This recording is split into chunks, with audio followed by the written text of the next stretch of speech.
Welcome back to Roll the Bones. My name is Rob, and I'm joined as ever by my majestic, heroic, and questionable players, Matt, Mike, and Dom, and I will ask them the question that is written in the stars that can be found when you dig a small hole in the garden. What happened previously on Knights of the Apocalypse? Did you say questionable players? Why are we questionable? Or is it that there was an adjective for each of us, so we've got to work out which one's heroic, and which one's majestic, and which one's questionable? Yeah, maybe. It may come as a surprise to you that I don't actually think of what I'm going to say before I actually hit the change overlay thing. So maybe that's No. You had a script. Listen. If I had to prepare that as well as this game, my goodness me, I don't know how I'd function. But yes, maybe we should prepare it for you, and then you just have to bring it up, read it out cold. I think that's actually a genuinely good idea. I think we should actually do that. Okay, next session, that's what we're doing. You guys will write the opening, and we'll go. Sign Silaster, roll of fortitude. Yeah, just roll, save or die immediately. But no, the question still stands. What happened previously on Knights of the Apocalypse? The written world. Yes, we delved deep. And through. Nothing like getting lost in a good book, eh? Yes. What? Why was that not said last week? Yeah. That is actually brilliant. We didn't realise what we You were didn't sort of realise getting that's into. the point, yeah. We thought, Yes. Well, I can't speak for everybody. My assumption was the written world was like leading you through a series of paintings. I figured the next painting would be onto the next bit of the written world kind of thing. So we were still in there, as opposed to the truth, which was we went into the written world and then immediately jumped out of the written world somewhere else, really, really far away on the other side of the world. Continent. Country. Continent, sorry, not world, yes. Yeah, maybe not quite that far. Which freaked me out, man. To the other side Yeah, of you this got very realm, upset. yes. Other side of Orenvale, Yes. the country. But Yes, we can once we were continue. there, we were in a gallery. There was a couple of other images, neither of which were magical. One that was. And one that was but broken. Yes, it looked like the Tower of Elvenkind. But, yes, smashed beyond repair. It was the view from the place. You could see the Tower of Elvenkind out of the window, so you weren't. It wasn't. It was like you could see it in the distance, which identified it as being in Valdemar. Yes.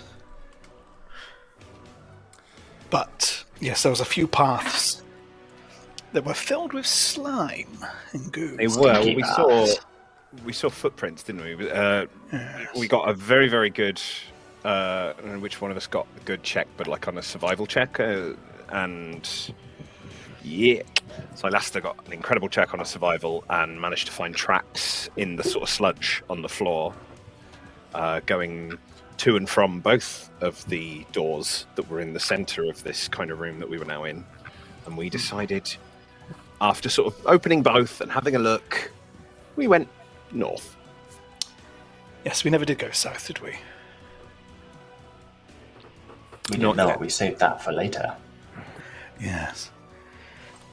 Yes, well, we proceeded through. Ansel, you were just teleporting through the slime, weren't you? Yeah, so as not to...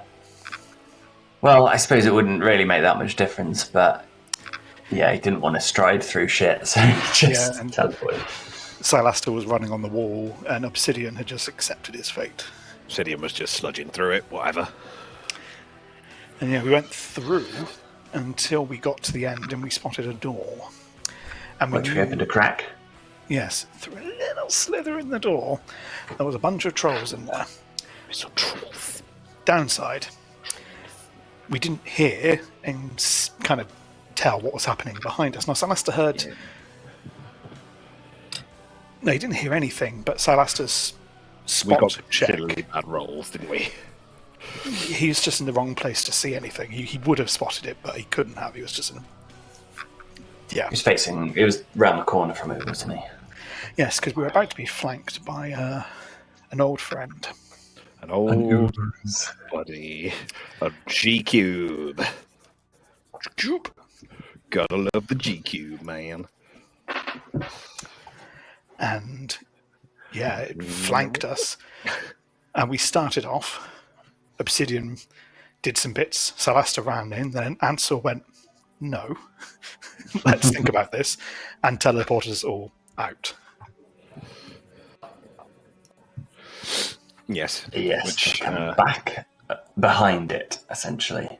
Yes. Which, in retrospect, was a particularly good move, but was not necessarily appreciated at the time because...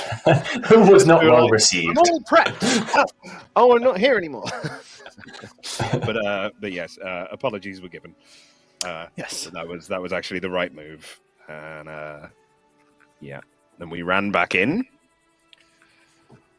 And absolutely annihilated the G-Cube. I think we did a really good job. It got close to getting a couple of hits on Silaster, but It never sucked him in, did it? no, he got away with it, man. He was right up in its grill, but he got away with it. And then Obsidian slowed it. I don't remember how or with what spell, but he slowed it somehow.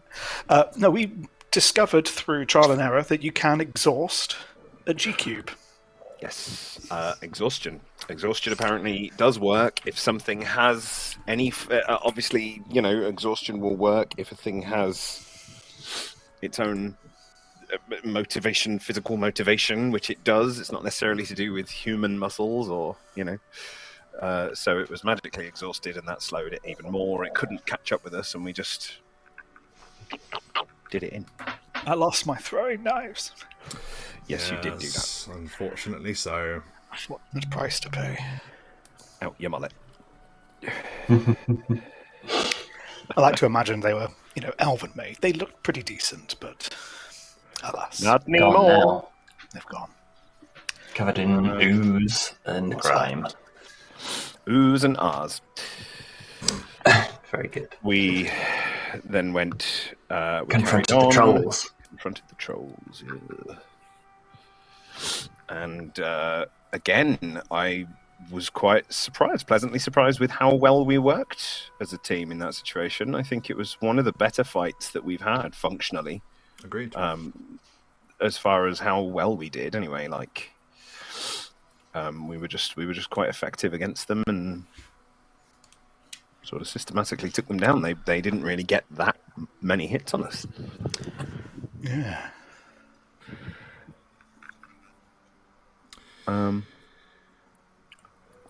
And then we emerged, right? We went up the stairs.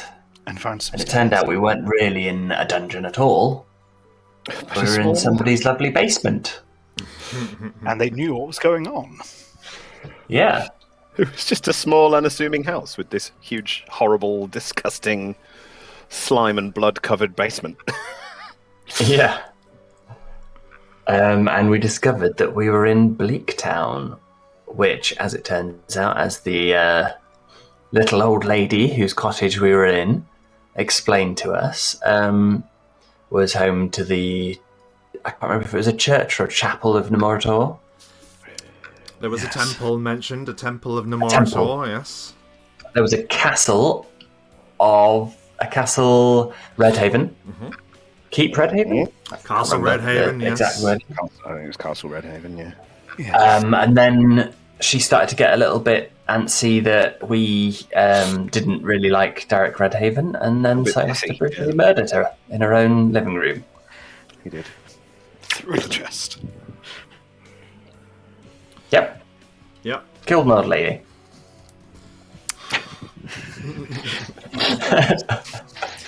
Bartiz, this old woman. I mean, To be I fair, mean, Bartiz he was was- just he a was- load of rats in a coat. true. She was He's clearly also a bit. load of rats in a coat. She was clearly a bit evil. Come on. Look, she pulled out a You knew knife. about the trolls, and She did. She was did approached- argue. She's She got did a say stick. that she was very afraid that 3 strangers had emerged from her basement. Yeah. So yeah. But I She mean, didn't seem that look at confused her. at it, though, did she? She looked like a witch, didn't she? Come on, she had that hot. I mean, Hag. she's a witch. hag by name, as we said. Yes, but yeah. I know. Put this on me. The lady that I remarkably named Enos was slain. Forgotten her name. Yeah, well, Enos. listen. Sometimes you just fire a dud, and that's exactly what Hey. happened. It wasn't a dud. Did you ever actually. find out what her name Really was supposed to enjoyed be? Her name. I actually didn't, but to Good. be honest, Don't want to know. yeah, I also realise, She was your Lottie Cobbler. she was my Lottie Cobbler, and also I realised how apt the expression "firing a dud" is when speaking about Enos. But Enos Agina. anyway, enough said about her. She died, and Anyway, then we essentially buried Enos. you kicked Yeah, her down we- some stairs, so that counts. Her into Sure, the basement. Yes. Well, she's underground, isn't she? she is technically underground. Yes, and Yeah, and then we had a look outside and decided not to continue because we had another look at the ring that Ansel had. I mean, there was a There was a lot. There was a moment of panic before that, wasn't there? oh my Let's god, not- we're never we ever were. gonna get home ever. We thought we'd As just Rob started to fear that we were never going to get to this funeral. That he's spent all the last 3 sessions. Well, no, even more than that. How many Longer. sessions have It's you been- been hyping up the funeral? Since before you arrived at Valdemar, you learned that the king had passed. So it's been a long time. yes. So Yes. we all had a panic that we'd just abandoned everything in Valdenor on the fly, and that was over now. Before realizing we could teleport back using the ring of teleport that was gifted to Ansel in the throne room Yeah, after Yes. the big fight with the vampires. that's right. And that's kind of it, really. We made our way back. You absolutely did. You teleported back to Valdemar, and as it was described by Dom, stars had shot past you, and you're sort of had been in this silvery kind of light as you travelled through the boundaries of reality and teleported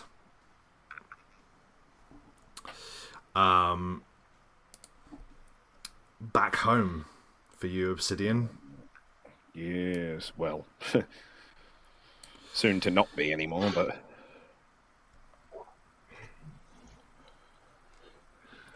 yes, we return. I believe we were in the wreckage of Graves and Co. as we arrived, because it was the place Ansel had the most familiarity with in the last few sessions. It is literally the moment you've arrived back.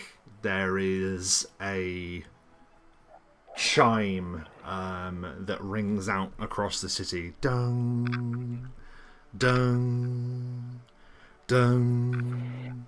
Signaling the 9th hour is upon you, and evening is well and truly at its height. The autumn, rapidly becoming wintry wind, whips about the remains of Graves and Co. You are able to breathe a sigh of relief that you have been returned to the city. Thank you. And I now ask, as the 21st day comes to an end, what do you do?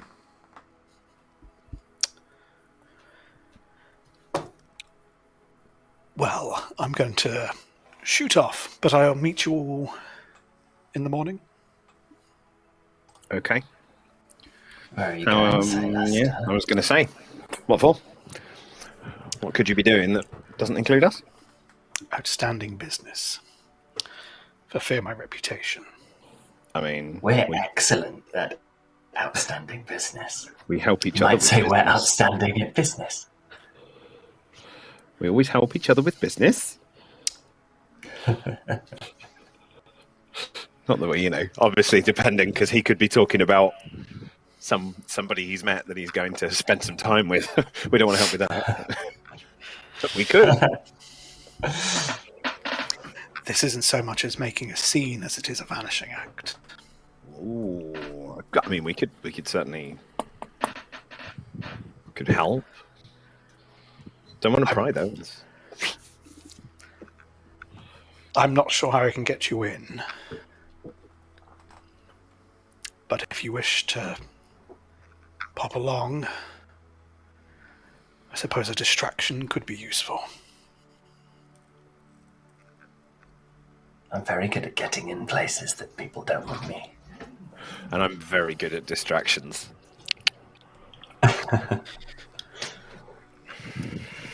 My returning to you, it's on the provision of this disappearance, this vanishing. Someone sees he goes. Somebody notices what happens. That's it. I would imagine the parties who brought me involved would not see that as a complete contract. And as much as I'd like to think that death cannot stop my reputation from faltering, they can. So this is unlike before, with a lot more serious and due care. So I will gladly accept the help. But this has to be clean. I mean, Is that how it works then? Afterwards, if you want to come back, strike a deal. I don't think it works twice. And I wasn't expecting it the first time.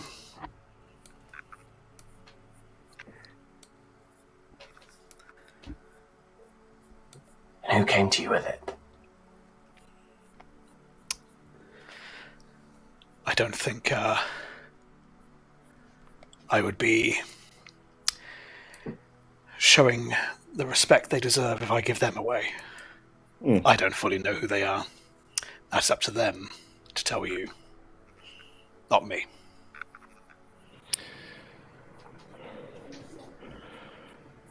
I mean, can you tell us who has to disappear? I say this now. No zombieing him. No skeletoning him. He stays dead. I mean, I think I've probably done a bit much of that anyway in this city. It's caused a bit of trouble for me. Fair enough. But I have no desire to do that when it's your business. It is an elf. He is the... I suppose he is as Arcane Zarya is to the throne, he is to Ectis, the Turnblade. Interesting. He resides currently in the Tower of Elvenkind.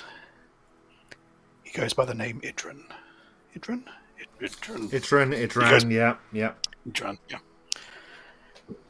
Whether that is his full or his native name, I do not know, but that is what he goes by now. And what has he done to deserve this vanishing fate? I'm not one to question those who hire me, for the most part. Hiring implies some kind of choice. And I accepted that choice. It just came with a contingency that for a future partnership, the path of death had to be discovered.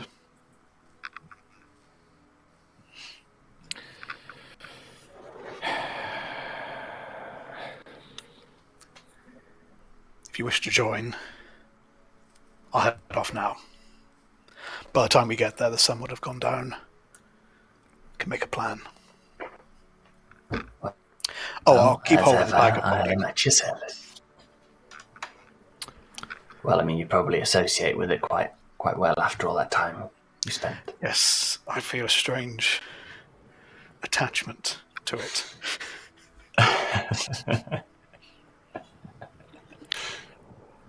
I mean, I'll be honest. There was a time where I may have wanted no part in anything that you were up to. But I don't know. My outlook and perspective has been altered a little lately, and I am curious about your world. So I will help gladly. Well, it is very much appreciated. And know this, if someone ever puts a contract out for your heads, I will decline. Oh, that's very nice of you. At least the first time they ask. Maybe Same, if please.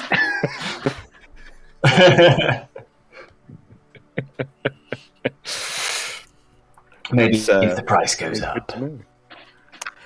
don't tempt me. Yeah, if the price is high enough, you're all done. Can do a lot of good, that. Shall we? Well, hey, we can trust each other. You were dead for a while, and not once did I cast any spell on you to make you a zombie of any kind. I mean, credit where credit's due. I hadn't thought about that.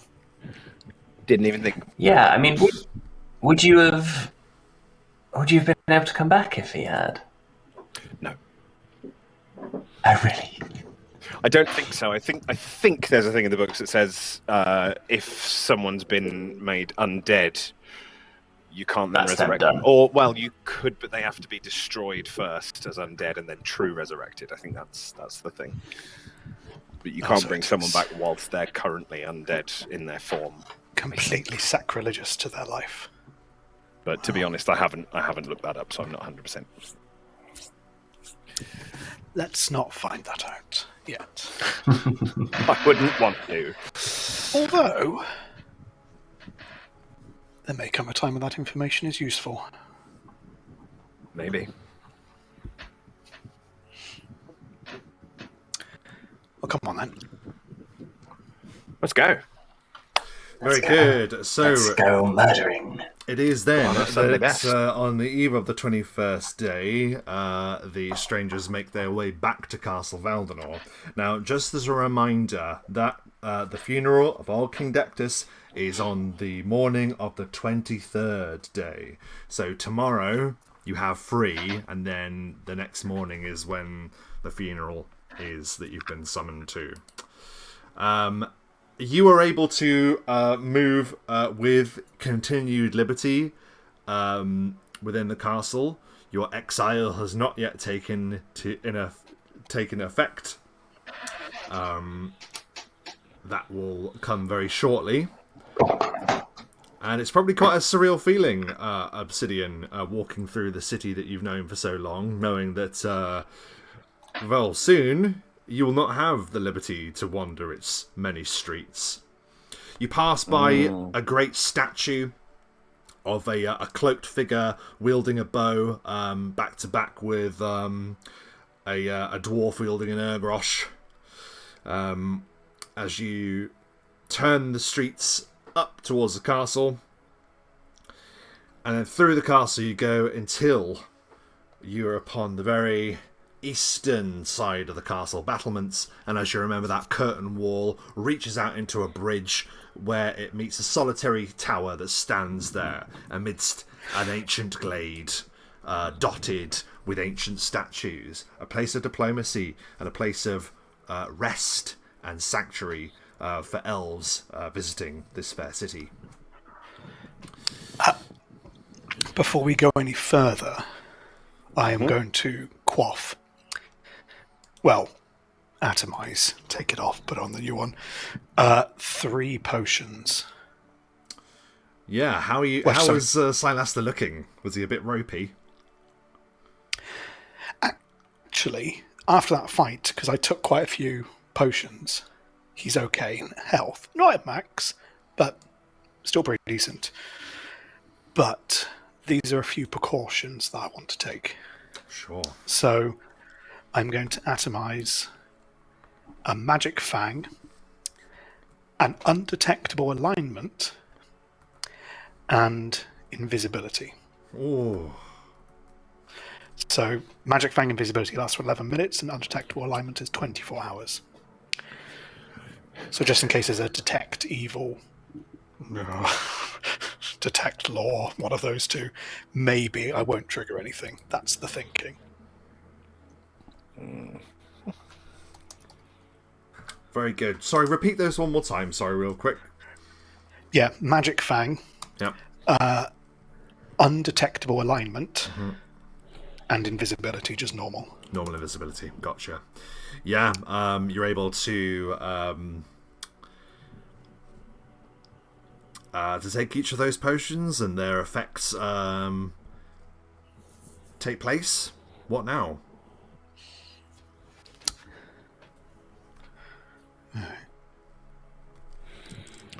Sorry, coughing.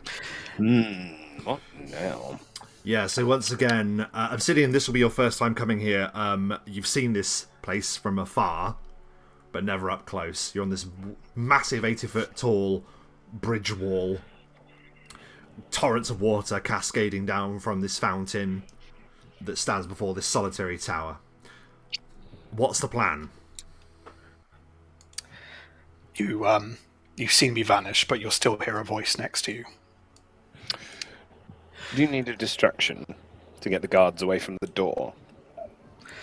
Well, I'm going to go around the back. There is a balcony there. If you give it 5 minutes, that will give me time to get around, have a scout around, and then if you make a distraction, that could work. What are we distracting for in 5 minutes, though? Just so I know roughly where we want the guards to be moving, or where we want the guards' attention. Just out the front here with us? As much noise as you bring them down here, the guards down here, and anyone who may be inside, I'm going to try and pull Hydron the other way.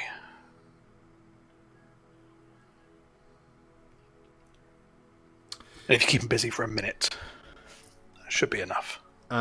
First roll of the evening, and to it will only really make sense if Silaster and Ansel do it, because Obsidian's not been here before. The other pair of you have. So if you'd like to make spot checks, please. Spot.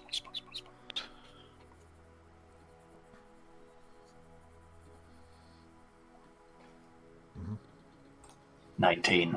Perfect. Critical fail. 8. This doesn't occur to you, Silasser, but Ansel, you're looking from exactly the same view as you had before when you came here last, and you note that the castle guard no longer stand at the doors of the Tower of Elvenkind. Now you see familiar figures that you had seen arrive at the castle when the guests were arriving for the funeral.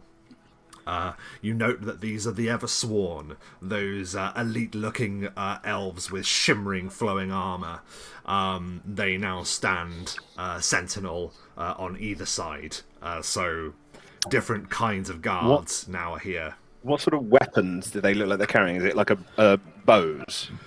They appear to wield these fluid-looking great swords, and they also appear to have composite longbows. Makes sense. Okay, so I'm thinking elves with bows on guard. They're probably going to have fantastic spot checks, guys. So any sneaking around you're going to do needs to be friggin' good against these guys. I am currently invisible. Okay, that's not a problem, but they're probably pretty keen-eared as well. Fully aware. But I'm going to head I off have now. thoughts on what we could do for a distraction out the front. Give it 5 minutes. These potions only last for 11 minutes. Give it 5, and then distract them for a minute. A minute. Remember, he's to vanish. And no one else. They Well, I mustn't think the suspect us. vanishing bit will be up to you, Celesta. That it will. I want to make a move silently check to basically run to the side and then jump off. Okay, yeah, by all means, give me a move silently check then, please. There we go, 37. Wow. Well, I'm going to roll anyway. Yeah, there doesn't appear to be any motion or sense of movement from the Eversworn, these elite elven soldiers, as you hurl yourself over the edge, Silaster. Yeah, and as I near the bottom, I will shadow stride to roll myself out of it. And then make my way. I don't know what he's doing, Ansel, but I bet it looks really cool. It'd look so cool if he wasn't invisible. Yeah. He's made a big mistake. Yeah, so you're able to steal your way through this this glade. Your footsteps not making a noise. You are truly a ghost returned from another world. To get up here, I will do my climb of the spider and just run up the wall, so I don't have to worry about using another teleporty thing. Say that again, sorry. Just so I compute that in my brain. I will run up the wall to get to the balcony that I'm on. Yes. It's called Dance of the Spider. Dance of the Spider, yeah, I remember now, yeah. Yep, so you rush up and, as before, the balcony is this ornate carved affair made of solid stone, and there is this door, tall, carved into the wall with a wooden door. As you arrive at the door, I'd like you to make a listen check for me, please, Silaster.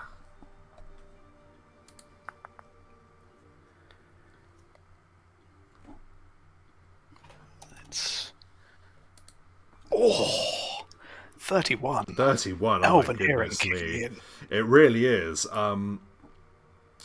You hear a conversation occurring between two individuals, and because of that roll, you pretty much hear for it like every word.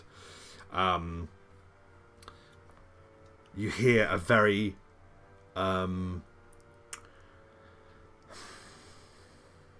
well-pitched tone of voice. His words are spoken in a way that I would never be able to bring to a reality here, because every word is so perfectly chosen. So please bear that in mind as I deliver the lines of this individual that says, "They still look at me with scorn. They still look at me as if they would have acted in any other way. Lord, they don't understand. They don't understand our ways. What is a insult, a blight on one's reputation is nothing to us.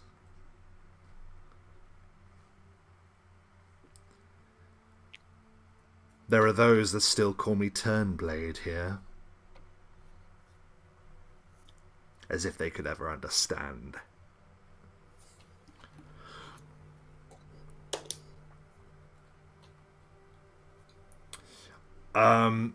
Is there anything you're doing? I'm going to ask you if there's anything you're doing whilst this is happening, or are you just going to keep listening? It's up to you.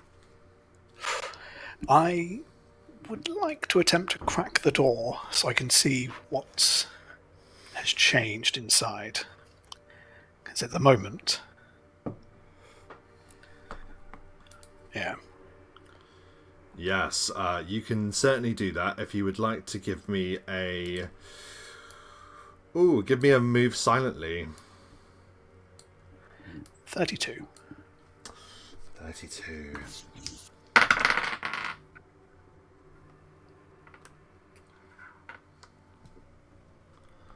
Okay.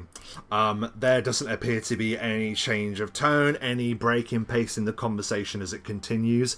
You're fairly confident that you've been able to open this door a slither without causing any attention. So you can open the door, have a quick look. From what you can see, there are two individuals. The Lord, the Elven Lord that you recognise having arrived at the gates, earlier this very day, actually, Yes. Is speaking with the bold elven wizard that you had caught his mark. You marked him as being. Is that this one on the left? Yes, that's right. Yep. That figure isn't bold, but is of a sorcerer. Yes. So forgive me. Wig. Yes, yes, sure. Idran, you'll remember, has sort of like a burn mark across one side of his face as well, blemishing his otherwise perfect elven looks. Yeah, and that's the only glimpse you get, really. That's fine.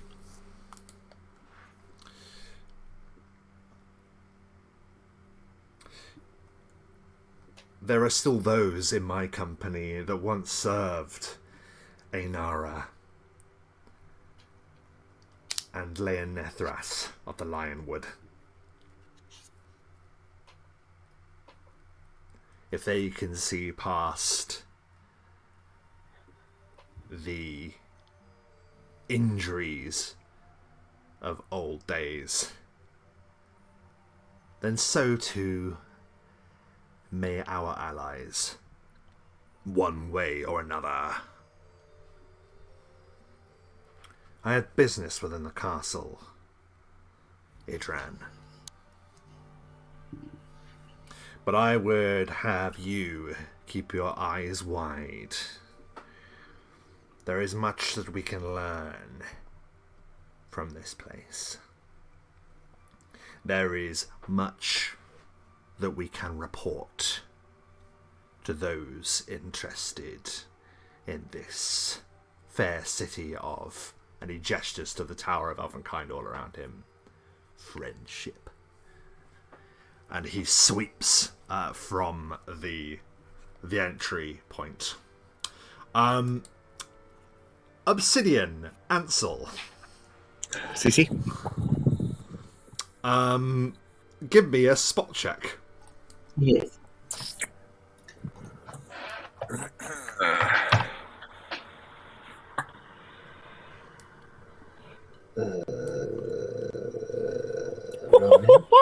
Oh, I was hoping that was me. 50. 21. This individual isn't attempting to hide it. You both are able to glimpse that the door on the left-hand side that you're facing is flung open, and a proud, almost, he's an incredibly tall elven lord, sweeps out of this room, long robes flowing behind him in the wind on this curtain wall, and begins walking towards you. Do we know that that is the Turnblade, or...? You had seen him arrive, and I'm fairly certain, I haven't gone back to watch it, at least that bit, I don't think, because it was actually like not last session, but the session before, I think.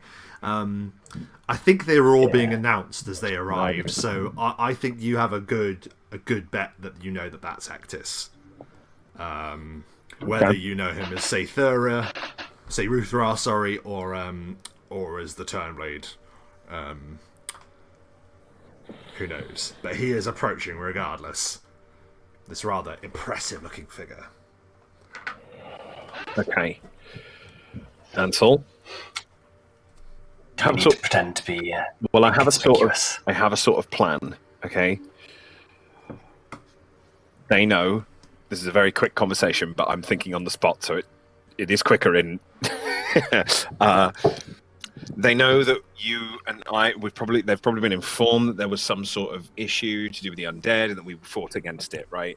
So, as far as they're concerned, little bits of undead are still attacking the city. We think one is happening here. We're here to fight it. Okay. Okay?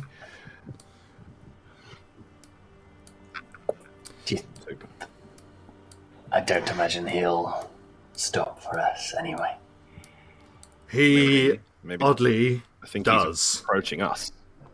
Oh, As you're standing Okay, right by I'm the gonna door, he sweeps towards you. pretend to be doing a magical like scan of the Yeah. place. I'm not actually going to cast You can give anything. me I'm going to a- make it look like I'm sort of detecting magic on the place, doing research, trying to, You can give me a bluff check, or I'll take bluff. yeah, you can just give me a bluff check. I was going to say bluff or performance, I'll happily so take bluff. you can do a bluff check. So can Ansel join in with his? Only he can actually use his magic. yeah, That's 25 for the bluff. 15 Okay. for Ansel. Maybe a bit. He's the one actually using detect magic, but he's less convincing. amazing. So that's sorry. So Obsidian was doing that. What exactly are you doing with your magic as well, Ansel? As he approaches. So, seeing Obsidian sort of pretending to do that, because obviously we've discussed that what we're here for, Ansel is literally going to activate all forms of vision that he has. And, he's probably overdone it, which hence the 15 rather than a perhaps more convincing thing, although 15's not bad. So he's just, sweeping his arms around and, I'm looking this way. He's Just being a little bit melodramatic. His knowledge arcana is enough to tell that you're actually doing something, and that something is actually happening with you, Ansel, so that probably is a good thing. But he stops about 10 foot away from the both of you. And yet when he speaks, it's like his voice is directly next to you. And he will say, "Is the castle guard so diminished that they post the citizenry upon the walls here?" Is this in common, presumably? Yes, it's in common. Ansel will bow low and say, "My lord." And then look to Obsidian to complete the bluff. Sorry, Obsidian will unmute. Obsidian will do the same. He will bow low, and he will respond with Castle Guard are incredibly busy with preparations for the royal funeral. We are specialist contractors, you might say. There is no need for specialists here. You will find that the Eversworn are more than capable of holding guard of this tower. I firmly believe that is the case, my lord. But it is nonetheless our job to monitor and log any necromantic attacks left over from the recent events, as well as fighting them. Is this an oath that you are bound And of course, to? we wouldn't want those beautiful cloaks to get sullied. Yes, is this an oath that you are bound to? It is. Roll a bluff check for me. Yes, I'm going to use my wink brooch 1 of 3 times a day to add Yes. 2 to that roll. Very good. It triggers. Oh, 39 Whoa. on the... Oh my goodness. He will look to you and he will say, Sweet baby Jisoo. well, it has to be said that it is somewhat refreshing to find one from this realm still willing to uphold the words they swear. And he sweeps past you. The doors like flung wide and then boom, slam shut as he vanishes from view. Amazing. So, just clarify this with me, Rob, because or guys in general, because I'm not 100% sure I've followed. And I want to be clear. Is that the guy that needs to disappear? No. No. Don't kill him. No. Okay. Well, I'm not gonna. I'm not No, gonna. Anyone. it's fair I'm just enough. here to. If it's not- Silaster, I wasn't. Just as a refresher Entirely then, Ectis the Turnblade is the Lord of Serador. He is the Lord of the Elves of that realm. The Court Wizard, in fact, his official title is Arcane Council, Idran, is the one that has to disappear. And it is as we dwell on this that we will return back. Just so that you're aware, Rob, before you go back to Silas, that I am in my head trying to. I imagine we're both doing it, keeping track of sort of 5 minutes or so that we can create a loud distraction, which I have planned. It's just obviously I don't know how much time has passed in game, so tell us when we get to that. Yeah, certainly I will. Yeah, no problem. Also, I think there's a little bit of maybe like a fan or a background noise. I'm not sure. It's my fan again. I'm sorry. That's all right. No worries. I just thought I'd check because I was like, oh my god, it might have been my computer. I shall turn it. Overheating or something. No, that's perfect. It's gone now. That's perfect. We return back then. Silaster, you've heard the door swing open and slam. You've heard Ectis leave. There is like a quiet from inside the inner chamber of the tower now.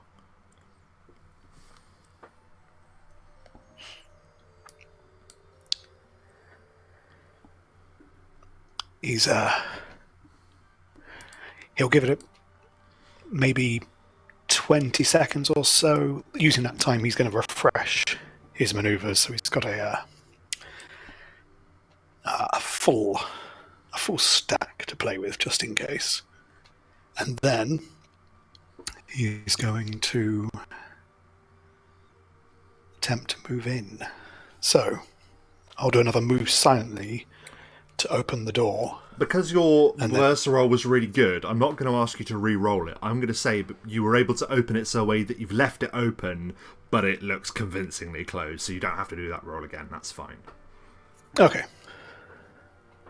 So what I will do is I move silently to move into a position, and I'm still invisible, but I will also hide just in case. Yeah, he is a wizard. He might be able to see invisibility. The doors open and close quickly as well. So yeah, that's good. If you do a hide check for me, then please, as you open the door and sneak in.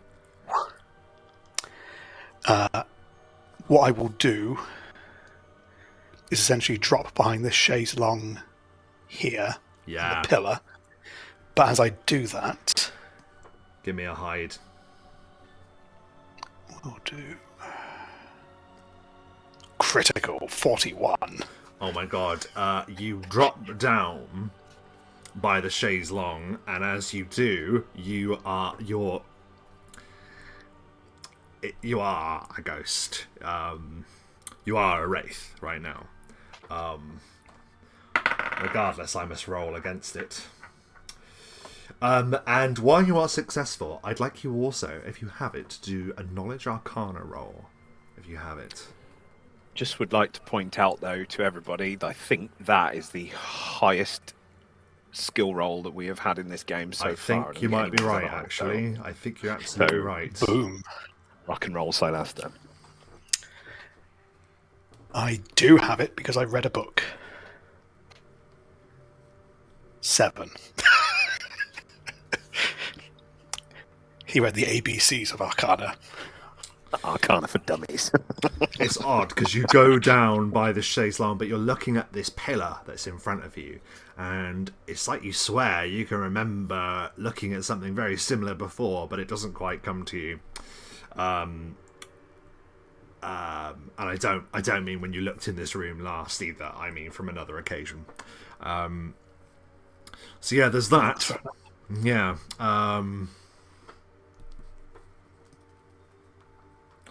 But yeah, he you just looking. You don't need to do a spot check. You're looking from under the chaise lounge, and you can see him, like a book in hand, and he appears to be doing sort of like magical symbols with his hand. He's doing the somantic components. Well, what I want to do are these. Is this a desk, a low bookcase? That is a bookcase that is about 6 foot tall. And it corners, so it sort of like alcoves this area into like a small reading library. But there is a squeezable gap. There is a squeezable gap, yes, absolutely. You probably just squeezable. It would take a check, you imagine, to get through without moving anything. That's fine. Well, what I would like to do is just move to the other side of the bookcase. And then I think I'm going to have to play the waiting game, because at this moment, there are still people inside. There are. And well noticed. I'm hoping that once they do something, that will give me an opening. I'm hoping with that opening, it should be fairly quick. You note that two... Sorry. No, I was just going to say, I mean, you've already made note of it, but just to reiterate and just to show, as and to say as well, because Obsidian and Ansel obviously don't know this, but Matt and Dom might like to know, there are two Eversworn inside that, stand vigil at this door. You know that door led into like a resting chamber, or a meditation chamber, for those of elven ilk. You can give me another move silently check.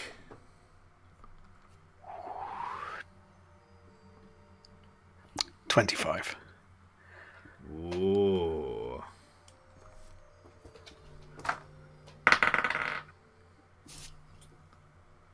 There is it's a really good roll. But you, as you're like halfway like across, you sort of like see an almost imperceptible move of Idran's head, like he sort of like clocks something, and he waits for it, and then he looks around, like his attention like straying from the book. You're able to make it across, and you're invisible. Yeah. He takes a few paces.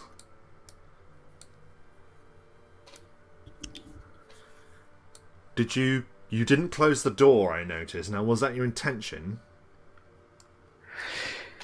It was. I know we didn't ask for it, but it would have been, he would have come in and done it behind him, but... Okay, so we'll close that door Moment then, of in that combat, case. I thought. No, that's fine. Because if the door was like ajar slightly, he might notice that the door's ajar. But if it, as you didn't, that's fine. And you did a really good move silently for the door, so don't worry about that. Yep, so he'll look over there, and he will, his eyes narrow. And he just is standing there, like still as a statue, from what you can perceive, from the like gaps in the bookcase that you can look through.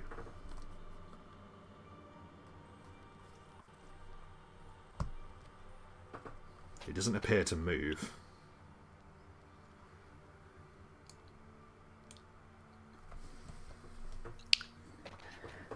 Well, now we play the waiting game. Yeah, he'll remain there for some time, and then he'll sort of like give some like a low curse in the elven tongue, and return back to where he was.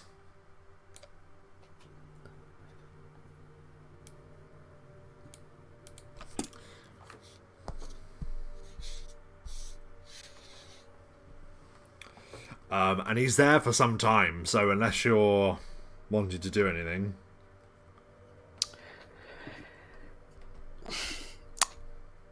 There's, at this point, not much I could do that wouldn't draw attention to myself. I can stay invisible for a bit longer, but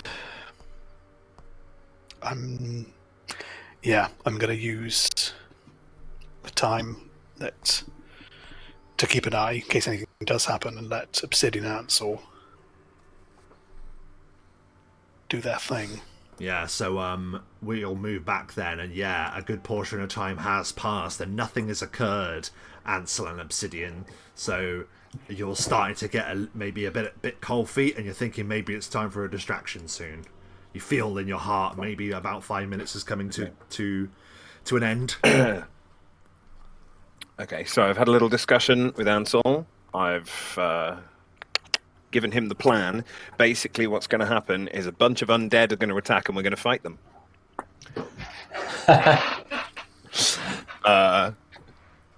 So I'm going to suggest if I go and stand here, right? So they can't see me, because then they can't... The verbal components I can do under my breath and keep it fairly stum. They're a bit round the corner, so they won't, whatever. And the other stuff will be out of sight, so it doesn't matter. I will summon some undead over here if you just appear a bit panicked, and then we'll just start a big fight. What kind of undead, can I ask, just so I can get something ready?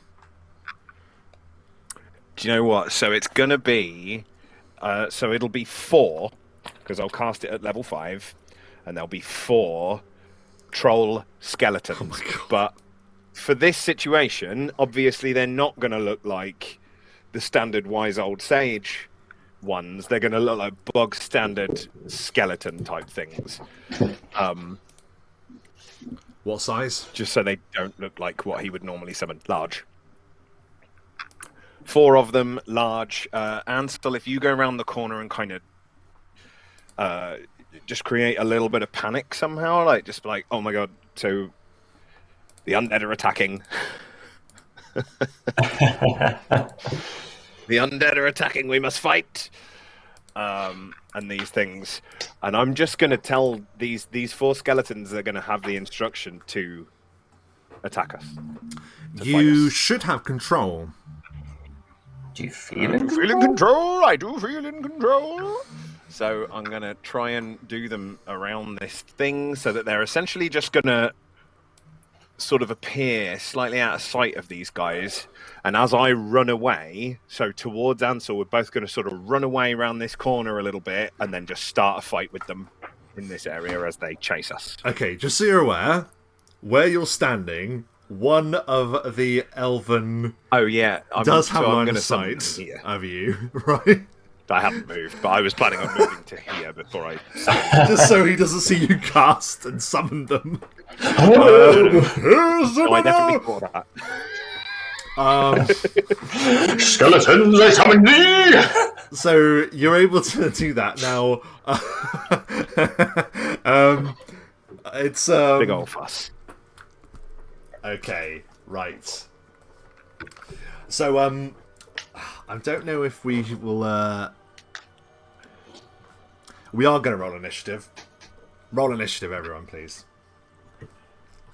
Just so we have a turn order for this, because it's going to get complicated. Of course, I get a natural 20 on the one that doesn't matter. Hey, that's not so bad. 19. Well, I go last. Possibly useful. Obsidian. I mean, your initiatives lately have just... I know. I don't know what's going on. I don't know what's going on. Yeah, these troll skeletons that are it's sort of slightly inspired by the trolls that we fought earlier. You know, like... What did you get, Silas? The 17? Yes.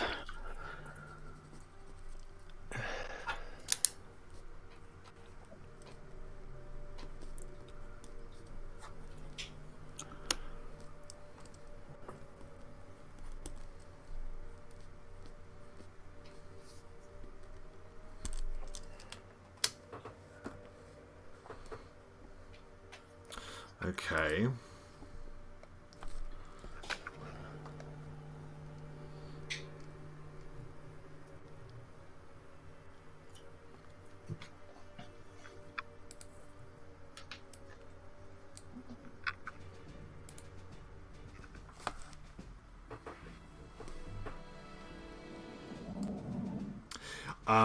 Suddenly, upon the wall before the Tower of Elvenkind, the undead versions of creatures that have not stalked this land in many a year appear, as summoned by obsidian. However, as they come into being and we go into initiative, it is not you that goes first with the critical on the roll. Ansel, what do you do? So Ansel is going to run to the bridge here, and I'm going to bring the shade with me. And with a cry of "Obsidian, you are right! They're here! They're here!" Shouting at the top of his voice, and then to get even more attention, he's going to first he's going to unleash his Eldritch Claws, so his arms go out, the claws come out, and then he's going to use Baleful Utterance to scream at the top of his lungs and cast Shatter. But really just for the noise to get attention. Oh my god. That's incredible. And while, yes, it's certainly like arousing and a very, very loud noise, it isn't they that go next. As Ansel does that and your claws pop Wolverine style, we now move across to Obsidian. So I want to make it look like I'm running away. I'm going to move that skeleton so I can grab myself. He didn't actually move. Because I can't put myself in the water. There we go. Oh no, now there's... So I'm going to run... So 1, 2, 3, 4, 5, 6. I'm running to about here. And I mean, I will also be shouting, "The undead scourge! The undead scourge has arrived!" And I mean, what could we do that will we just want to create a bit more panic, don't we? I am going to create a square of.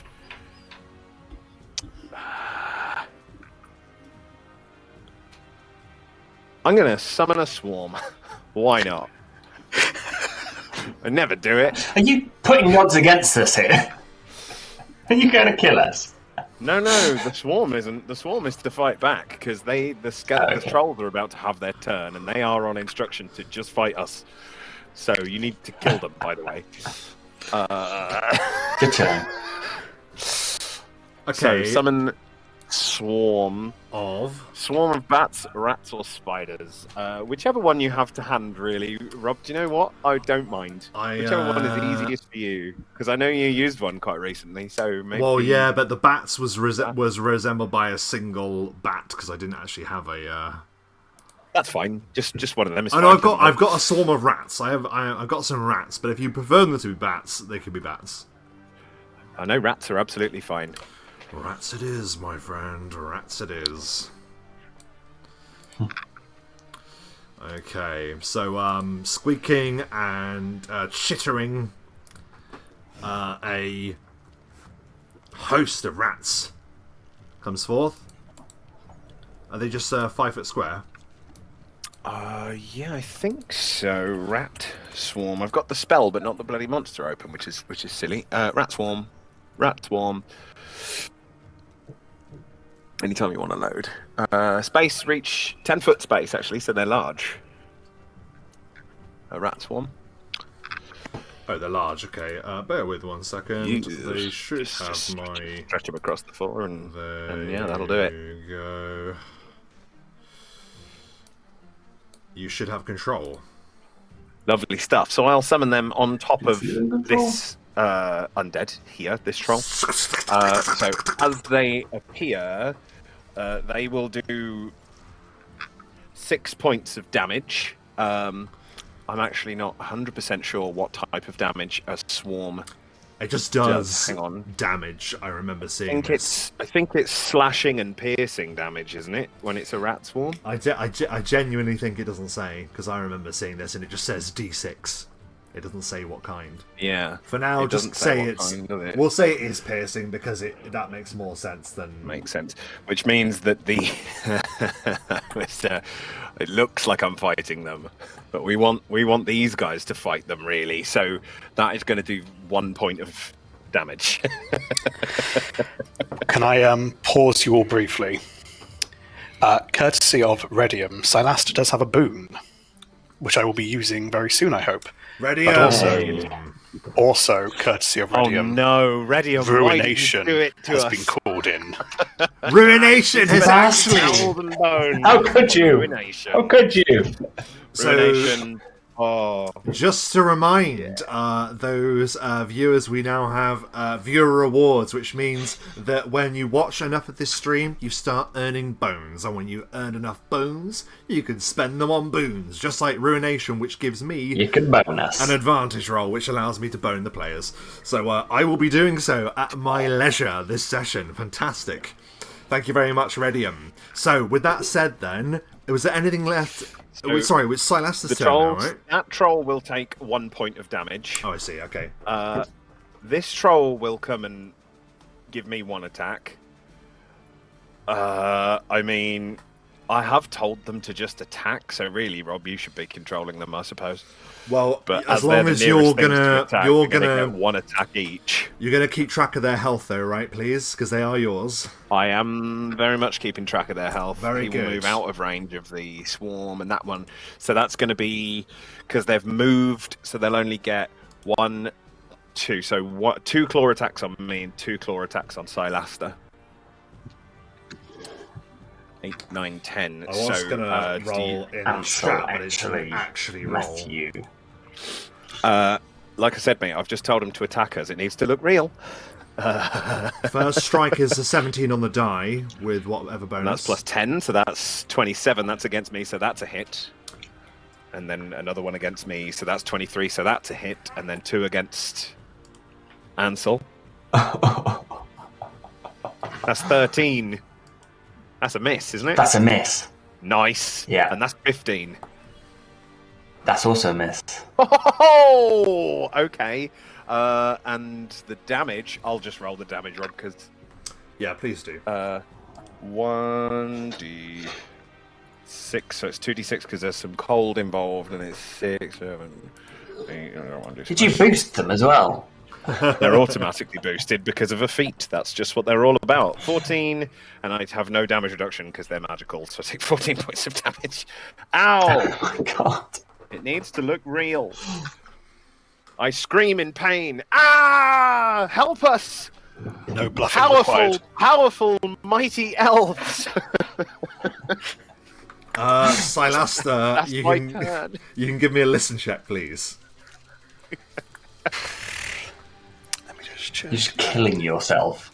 To help a friend. 20.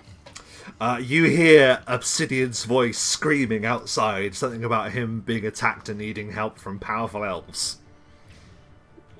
Very It good. seems that Idran is also sort of like responded to this. Like he looks around from where he's been sort of like once again taking to his study. And then he will...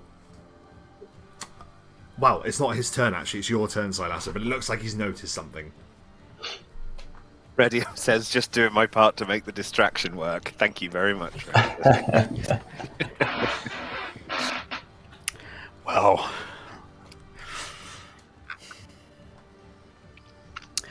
would you permit me a move action and then my standard action to be a readied action? Yeah, I don't know of if we've course. split that before. Yeah, It's okay. a readied action, not a readied turn, so yes. I suppose it'd be delaying, wouldn't it? Yeah. So 5, 10, 15. I want to squeeze through and basically get myself Yes. within arm's reach. Yeah. So you can give me a. It's probably going to be move silently because you want to knock anything over or push anything on the shelf. So give me a move silently to make sure that you do it stealthily. 29. Yeah, you're able to. There, you see, even on the map there, you can see some of those scrolls like jutting out at an awkward angle, but you're able to sort of like move past them without knocking them out. So you are able to move into that square there. Fantastic. 5, 10. And then keeping as low to the ground as I can. I'm going to go there. Very good. And then you ready your action, yes? Yeah, I will ready my action if he moves. But depending on the situation, I may or may not take it. Yeah, very good. So, I'm just looking at something very quickly. Let's see.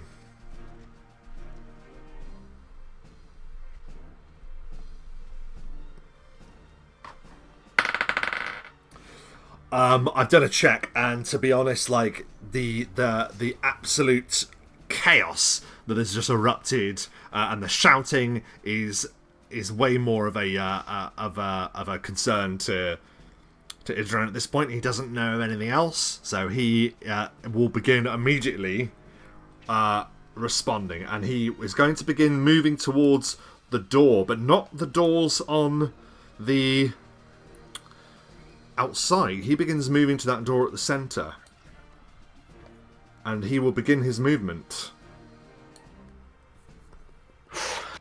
So he's moving away, just so you know.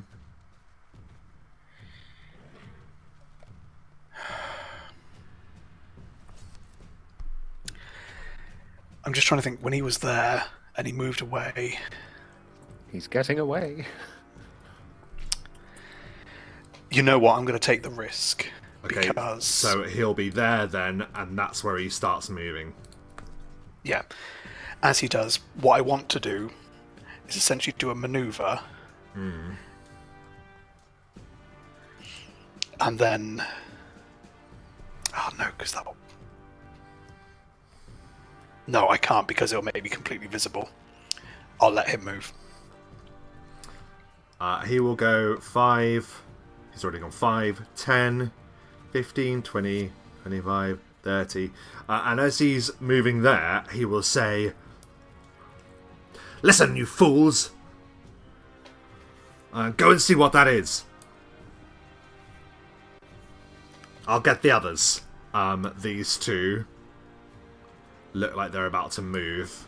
And then it looks like he's done his movement, he's spoken, which I'm going to say he just does as he's walking. He then takes the rest of his turn to cast some kind of spell. You see some almost like mirage, like ripple go around his body for a moment as he casts some spell or other. That is his turn. It is now the Eversworn's turn. We're going to start with the ones outside, who will immediately respond to your yelling, Obsidian. I will move the screen down so we can observe their action. So, this one, 15, 20, 30... That's his square. He can actually reach that one. Super. 30, and so can that one. So these two rush forward, and you see these... You just hear the song of elven court blades being drawn in unison. And as they're drawn, you see that they immediately take to flame. Vroom! This immaculate blue fire like covers their swords, and zoom, zoom, zoom. They move forward to take attacks at the zombie trolls. Were they all skeleton trolls? I forgot. Skeleton trolls. Okay, so they bring their court blades to bear. This one strikes for a 24 to hit. That is a hit. And that one is a 21 to hit. That is also a hit. Okay. He rushes forth. For 14 points of slashing damage. Okie dokie. And how many hits? That's 2 hits. no, that's the first one's attack. The other one is yet to roll his damage. Oh, because they moved. So I thought it was one person with 2 Yeah. attacks. I'm So just being. it was- Yeah. Okay, so 14, but I do take damage reduction off. For slashing, 'cause yes. That is also 7 points of fire damage as well. It comes off of that. That doesn't bypass damage reduction, but that's all part of the 14, isn't it? Nope. That's 7 additional points of fire damage on top of that. Right, but it's all one hit. Yes. Okay. So 14 plus 7 is 21 altogether. Minus 5 for the damage reduction. If they get the damage reduction for the fire. That's why I'm saying doing it separately. Oh, yeah, don't do it separately. They do get damage reduction for the fire, just comes off the total. An undead troll gets damage reduction against fire. Yes. A skeleton troll, yes. Okay, fair enough. If it's magical fire coming from blade, then yes. That's wild. Okay. The other attack is 11 points of slashing damage with 6 points of fire damage. So 17. These two are going to do the same. Oh, that's on the same dude. What am I doing?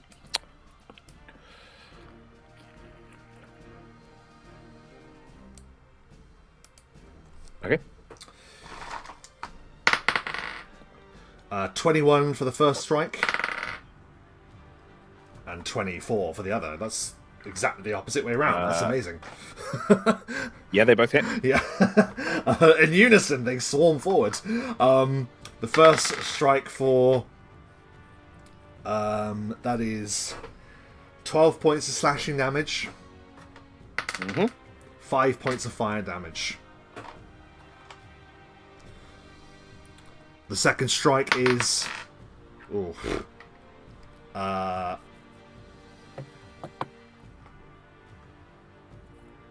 11 points of slashing damage.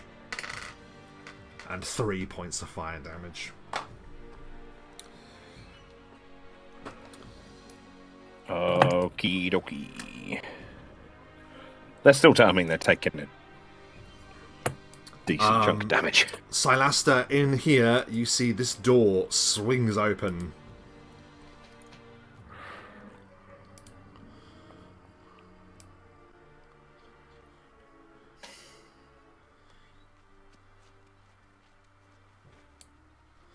As one runs out from there, another does. 25, 30, 35, 40, 45, 50, 55, 60. 1, 2, sorry, 5, 10, 15, 20, 25, 30, 35, 40, 45, 50, 55, 60. Another one gets there.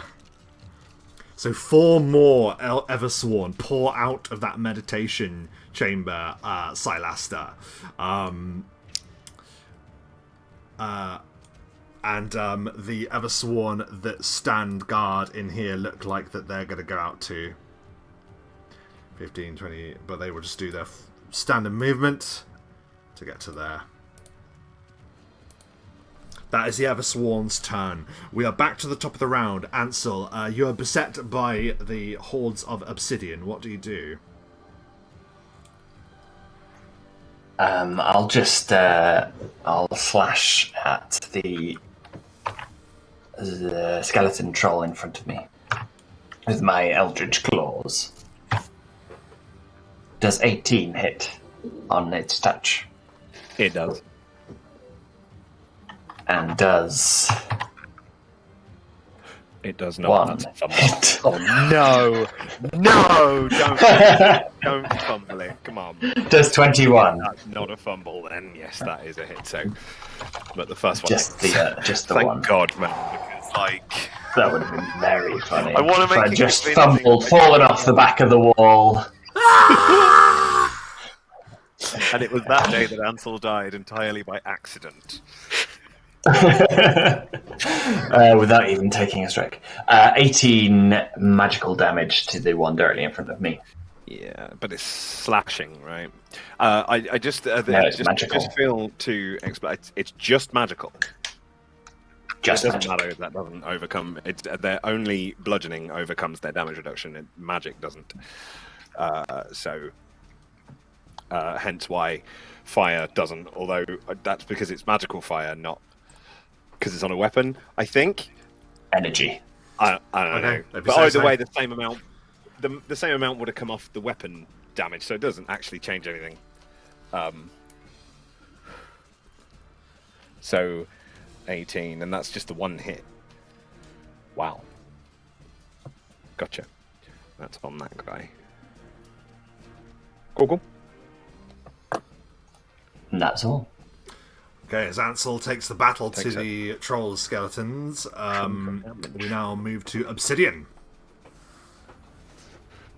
Okay. I don't think I've really got all that much that I can do against my own guys, really. I will attempt to attack that guy with the one in front of me with the claw. The claw. So I swing at it.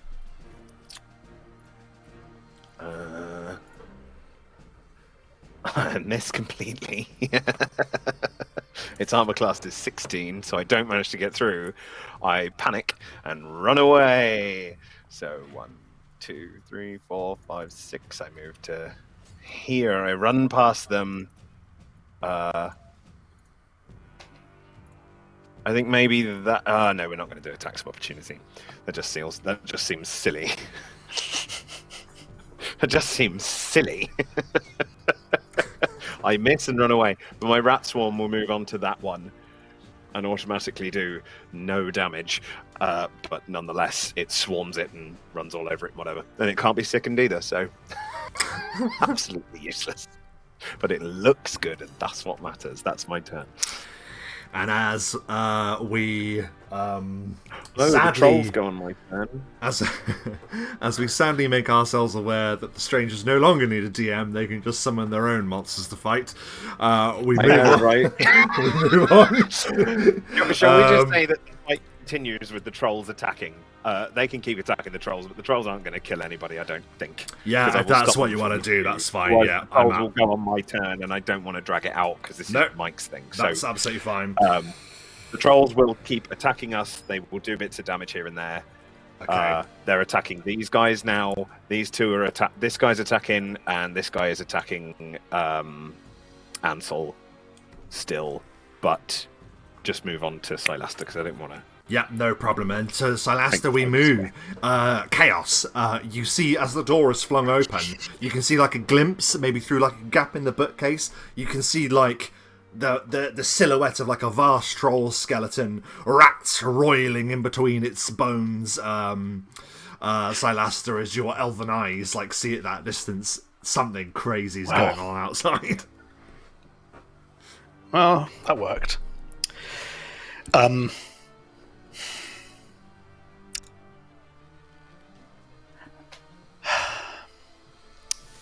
I'm going to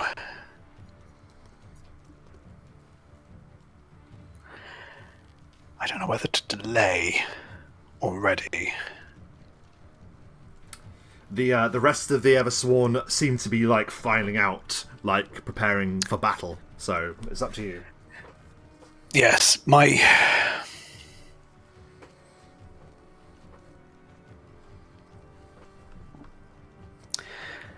I will ready an action that if Idran heads into the meditation chamber.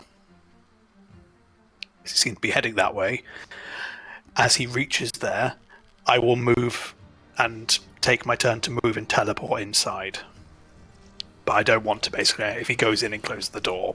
He may not be. It looks to you, just to give you a bit of like an insight, like just you would know that he's gone over there to alert the Eversworn to what's going on outside. He doesn't appear to be like continuing in that path, just so you're aware. I don't want you to waste your turn, basically. Then I will delay until the Eversworn leave. Okay, we move to the Eversworn then. Silaster, Obsidian and Ansel, you're seeing that this fighting force of elven bodyguards are here to party, like... Excellent. This one here can't quite close the gap and attack, but will be there, do double movement to join the fray, as will this one. This one can attack, to be honest. So that's going to be 3 attacks against them. That's alright. No probs. Bring them down. He asked for a minute. That's 10 rounds. I don't even know if I don't think that's we can going to pull that off for be these guys. They're not gonna 2... last that What long. is the armor class of the troll skeleton? Just so I'm aware. 16. I'm going to write it down just to make it easier. That is all 3 of those hit then in that case. So that is for the first swipe.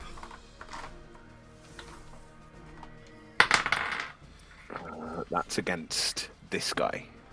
Yeah, that one there. 12 points of slashing and 6 fire.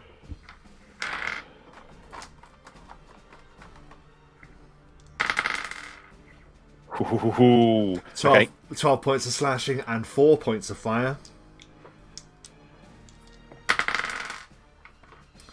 That is 11 points of slashing and 4 points of fire damage.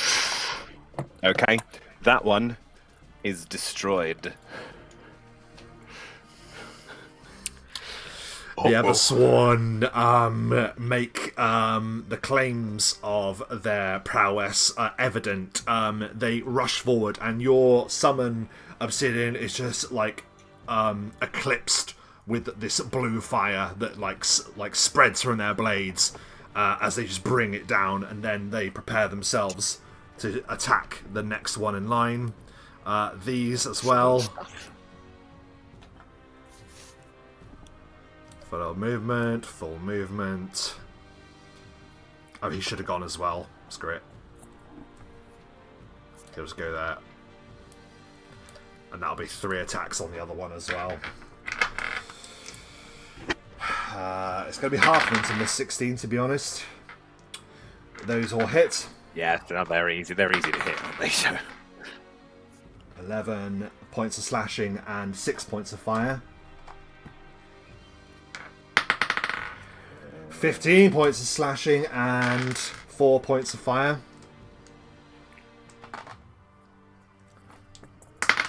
16. Yep, and the last one is 13 points of slashing damage and 3 points of fire damage. 13 and then 3 and...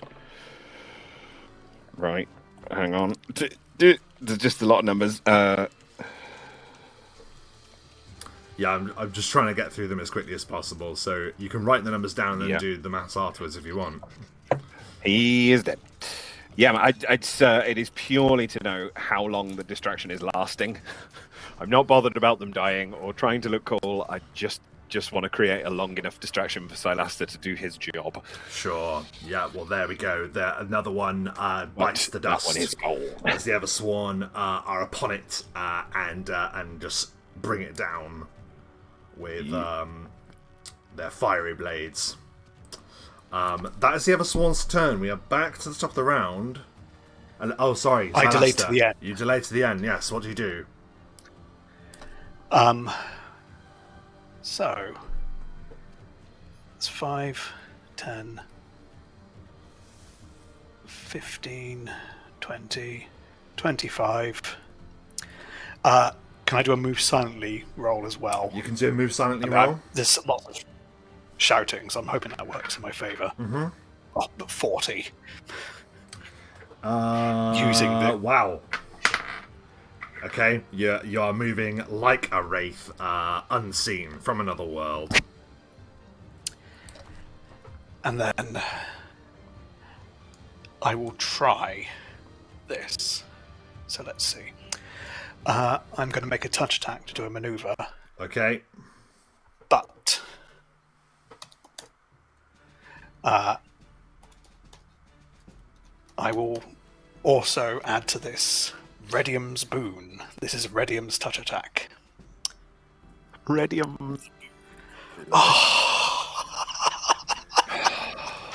Not when I... Oh, Wait! I didn't add my actual modifier, which is 17. So 8 plus 17 is 25. I got panicked there. That is a hit on his touch armor class. I mean, it's warm and I'm sweating, but not from that. Excellent. I run behind him, and for a moment he just feels a sharp kind of push in the base of his spine as I attempt to do a hand of death maneuver, which would be very useful if it works. I need him to make a fortitude save of 19. Okay, I think it's going to be fair for us to roll this publicly. What do you say? By all means. It's a very pivotal roll. And I will be up front. For his fortitude save, he has +6. So we need that's not bad. 12 or less. Great, not bad.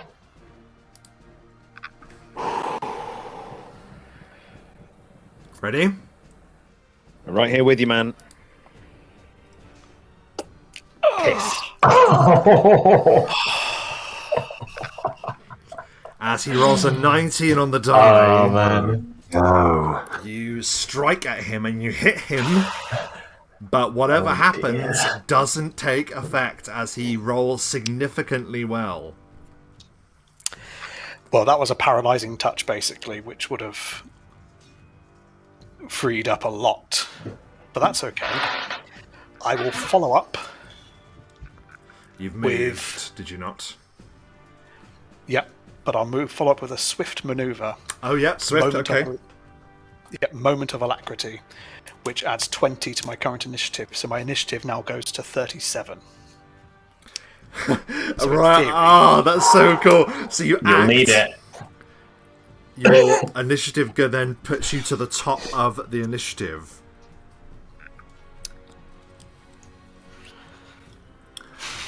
Now, because that was the end of the round, we go back to the top of the round. Silasta, your moment of alacrity now means that it is your turn again, because we're at the top of the round. Go. Yes. What a move. What a move. Epic. Very Incredible. Incredible. Well, now I have to take a very quick second just to check my inventory because... Yeah, he gives out this pained half gasp, as you strike him, but some force or other keeps him from your paralyzing embrace. Now I have no Kidneys! Kidneys! idea what health he might have. That. And I don't really want to cause too much noise here. So this could work because... Yes, this could also work. 5.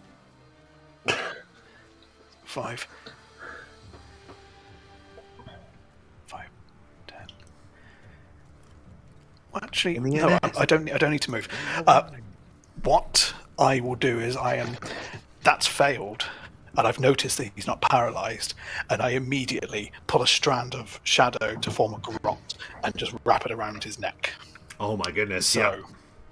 Oh my god. So Hitman. this is a touch. This is without Put him in a trunk and steal his clothes. Yeah, man. 29. 29 hits his touch. Excellent. So, on base damage alone, he's going to take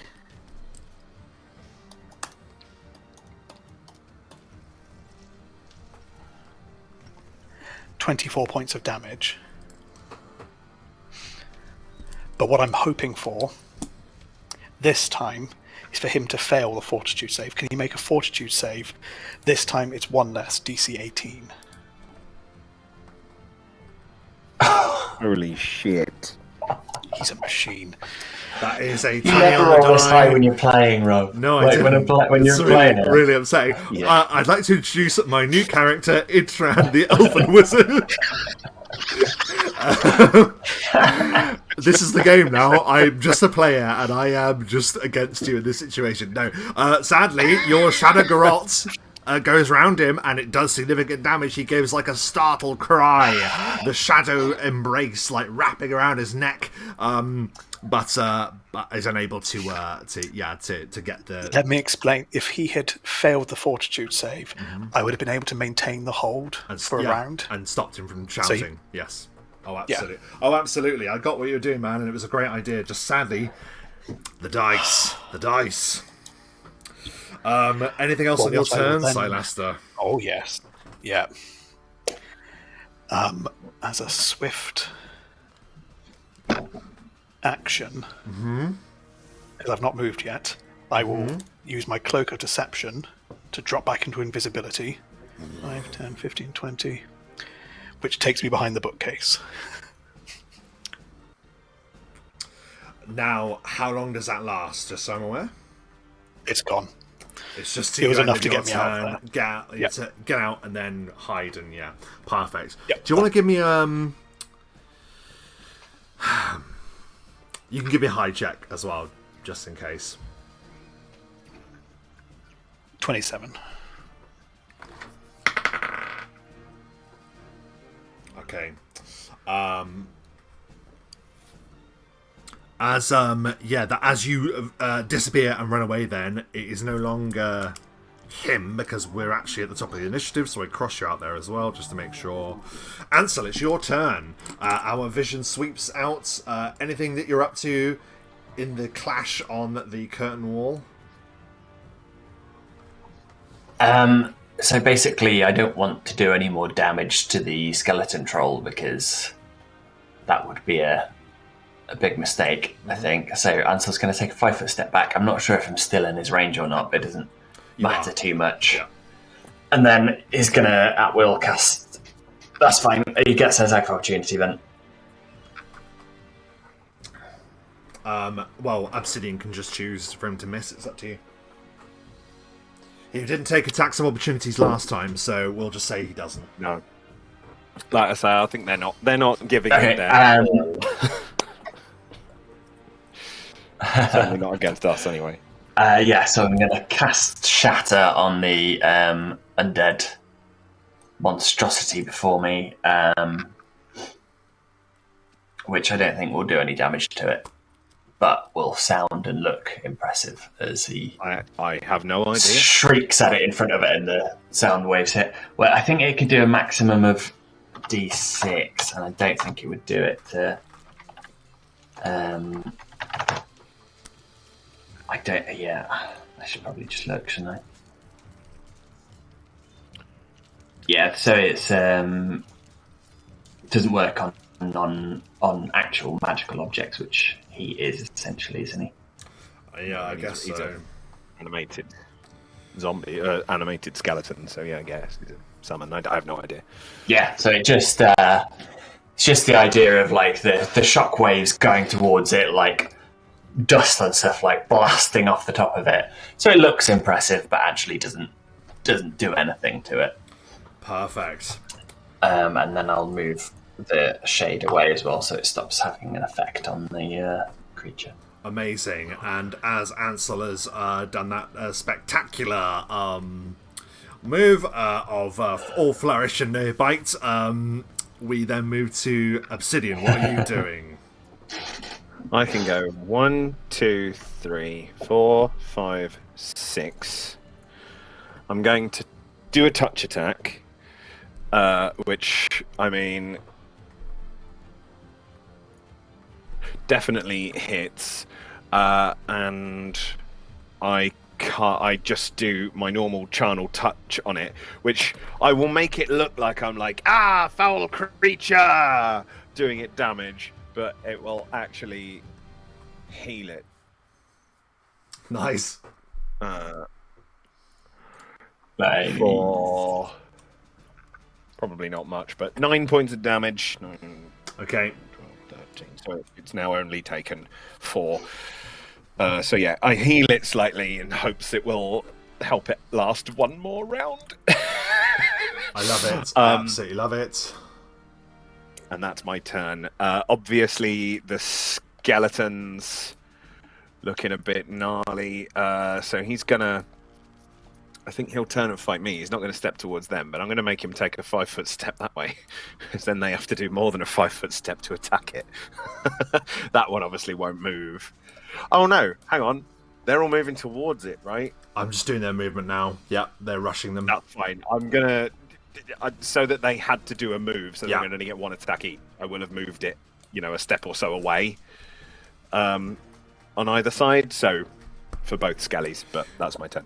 I've already rolled the attacks, and 4 attacks landed on the one on the left, doing a total of 35 points of damage. If it's fire damage, then and it doesn't matter, then I'll just give you all in one go. 35 points of slashing damage in total. And that's for 4 but you reduce by 4. Yeah, so yeah, that wasn't very good, to be fair. Just so then it'll take 15 from 4 attacks then in that case. Yeah, just for the heads up, I'm using a dice roller for these guys at the moment, just so it does the adding. It for doesn't me. matter, mate. Again, yeah. The stakes aren't very high. This is just a distraction. No, that's fine. And then The stakes are bloody high. What are you on about? They're high for you. We just want these guys to outlast the distraction. The 3 strikes that land on the other one do 23 slashing and total 30 points of damage, including the fire as well. That was rubbish in comparison to what they were doing before. In comparison to last time, that's actually wicked though, because that means they're going to last another round. So these guys are slashing away at these things. They look really powerful. And just as a side point, Rob, I want to start sowing the seed. I want Obsidian to look really, scared, intimidated. I am but a weak and feeble. I'm not powerful in any way. I'm just here to check up on stuff. Okay. Just sowing the seed for the future. Okay. As that's occurring, then our vision moves back. Idran should really have gone before that, but I thought I'd just get that out of the way whilst we're down there, I think. So Idran, who has just been, to his mind, assaulted by some magical entity or other, whips around. But you've already gone, Silaster. But he does know that whatever attacked him must have gone that way, because he didn't see anything go in front of him. So he will make a lightning quick estimation that the best thing to do would be to move away in this direction. So 5, 10, 15, 20, 25, 30...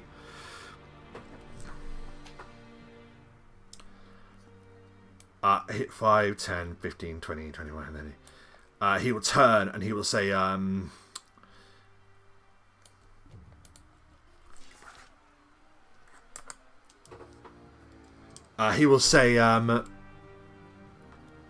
my name is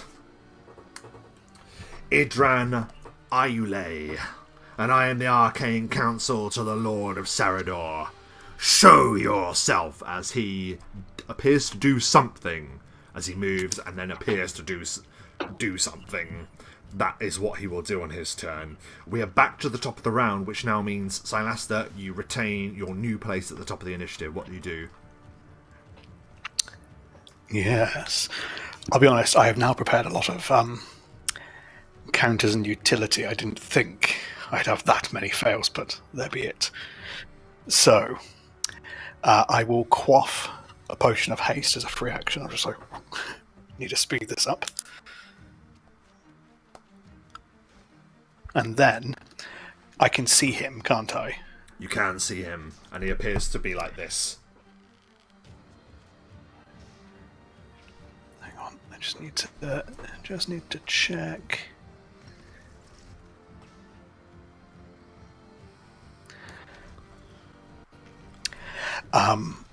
I will use Shadow Stride to teleport here. And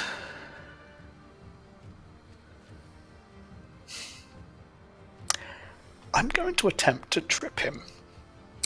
Okay, now, as a point, he has readied a spell to cast the moment someone goes for him. Now, because you've done the Shadow Stride, I don't think you'd have had the chance to... Because you're coming at him from, wherever you want, basically, with Shadow Stride, so I won't allow him to cast it on you unless he will get the attempt if you fail to trip him. I will say that. That's fine. Okay. Now, because I don't have improved trip, I'm doing this purely on the basis that I think I might be able to beat him on attack of opportunity. So, right. Oh, right. So he has to do this, right? If you're attempting to trip him, right? Well, I don't have improved trip. He just gets an attack of opportunity, but he won't take it because he's ready to spell, so he can't do that because he's ready to spell. So you will just get to do the attempt in that case. Yeah, so I make a touch attack on. It's a critical. I definitely touch him. You definitely touch him, yeah. We now do an opposed dex or strength. Now I imagine he's an elf. He'll probably pick dex here. Yep.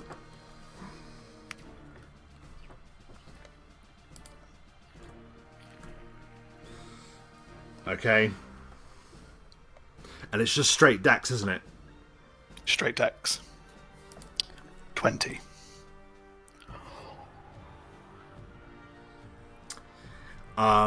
As you go to trip him, you will find that the fates do not smile kindly upon you, Silaster, as I spend Ruination. Thank you, Redium, for the reroll. And I get a 6. No! No! Redium fucks you. He fucked you. Regardless, he will be tripped to the floor. Excellent. Well, fair enough. That's pretty cool. Yeah, he tumbles to the ground.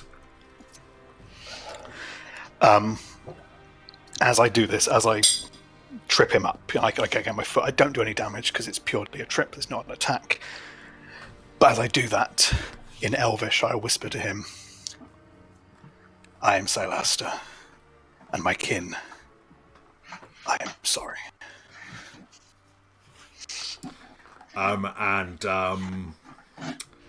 That's cool. That's everything on your turn then, yes? Yeah. Okay.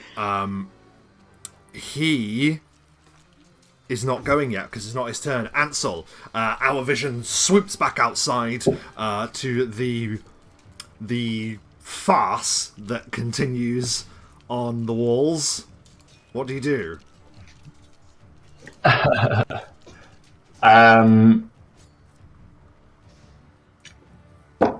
I still don't really want to hurt it, so I think he's gonna go with the theory that if he moves around a lot and looks like he's doing a lot, no one will notice that actually he's doing fuck all. So he's gonna move round behind Obsidian here, and he's gonna do the shatter again. Screech, making everyone sort of but actually do a sweet FA. Okay. So as Ansel, you continue that that mime show. Obsidian, what are you doing? I will do the same thing I did last time. And I'll just try and claw at it whilst doing my standard touch attack, which easily hits its touch armor class, and will heal it for 4. Wow. Okay. It just looks like I'm just panicking and get away, and nothing is happening. I just look really panicked, but it is slightly healthier. The troll will obviously attempt to attack the guy that's in front of it, so it'll go for probably him. Oh, okay. And the other troll will go for one of the guards as well, but I mean, that whether they hit or not, I don't want to... Yeah, make an attack. I mean, sure, why not? 1, 2, and then... Please don't kill one. That'd be very upsetting if you do. Is that a 23 and a 29 so for those two a attacks? 23, a 29 Both from hits. 2 claws, and Both an hits. 18 from a bite. The I bite imagine misses. 18. Yeah, Doesn't the it? bite misses. Okay. So then that's 2d6 plus 6, 7, 8. 2d6 plus 8, so 4d6 plus 16. Okay, right. 16 points of damage. So it'll do 26 points of damage to that dude right in front of him. Yeah! Like elven blood is spilled. Yeah, and yeah, just terrified. And the other one will go for probably the same thing over there. Yeah. So 1, 2, they both miss, and then a bite, which misses as well. That one is not very successful. Yeah, so they're these guys are holding the line a bit better against this one. I'm just going to move that guy out of the way a little bit. He gets washes down the stream a little bit. Yeah, move. We'll just... Out of these, 4 landed their attacks. Lovely. Which side is this on, sorry? The left, first of all. With the rats. Cool, Yeah, cool, with the cool. rats. Yep, so that is 32 points of damage in total. The rolls have been dog shit since I've been using this dice roller, so... And then we'll do the other side. From how many attacks was that? Was that 4 attacks? 4 attacks, yeah. Okay, that's... 3 attacks land on this side. Okay. Whoa! 39 points of damage in total on that one, on the right-hand side. See, That is significantly better. Yeah, it's way better. So he takes a chunk. Actually, they take a couple of ribs out and smash some of him up. Yeah, it just seemed like this whirling blue fire blades. Cracking. Vroom, vroom, vroom. Amazing. Okay, that's them then. Idran. We go back to Idran. So, Idran is on the floor,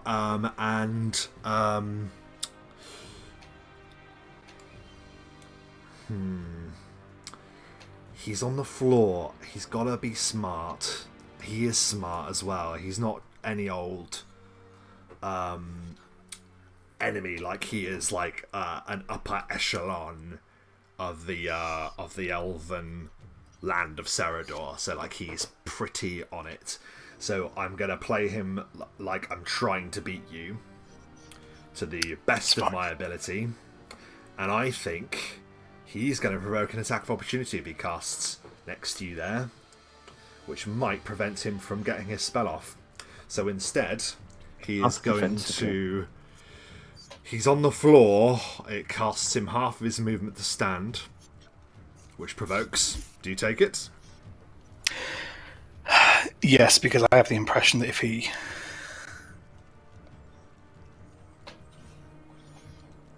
No, I don't. He will then use the rest of his movement, 5, 10, 15. Wait. As a counter maneuver, I use mirrored pursuit.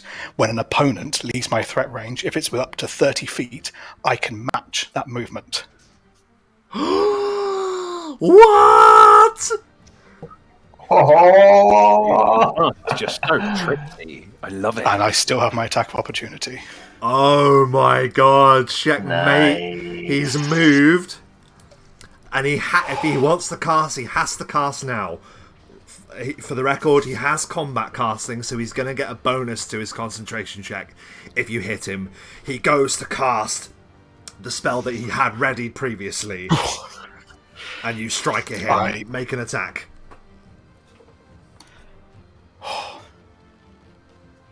26. 26 is a hit on his armor class. You bypass this magical resistance that he's put upon himself. This is mage armor, but significantly more powerful than just the base spell. Greater mage armor.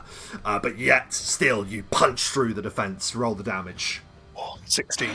Okay, so 16.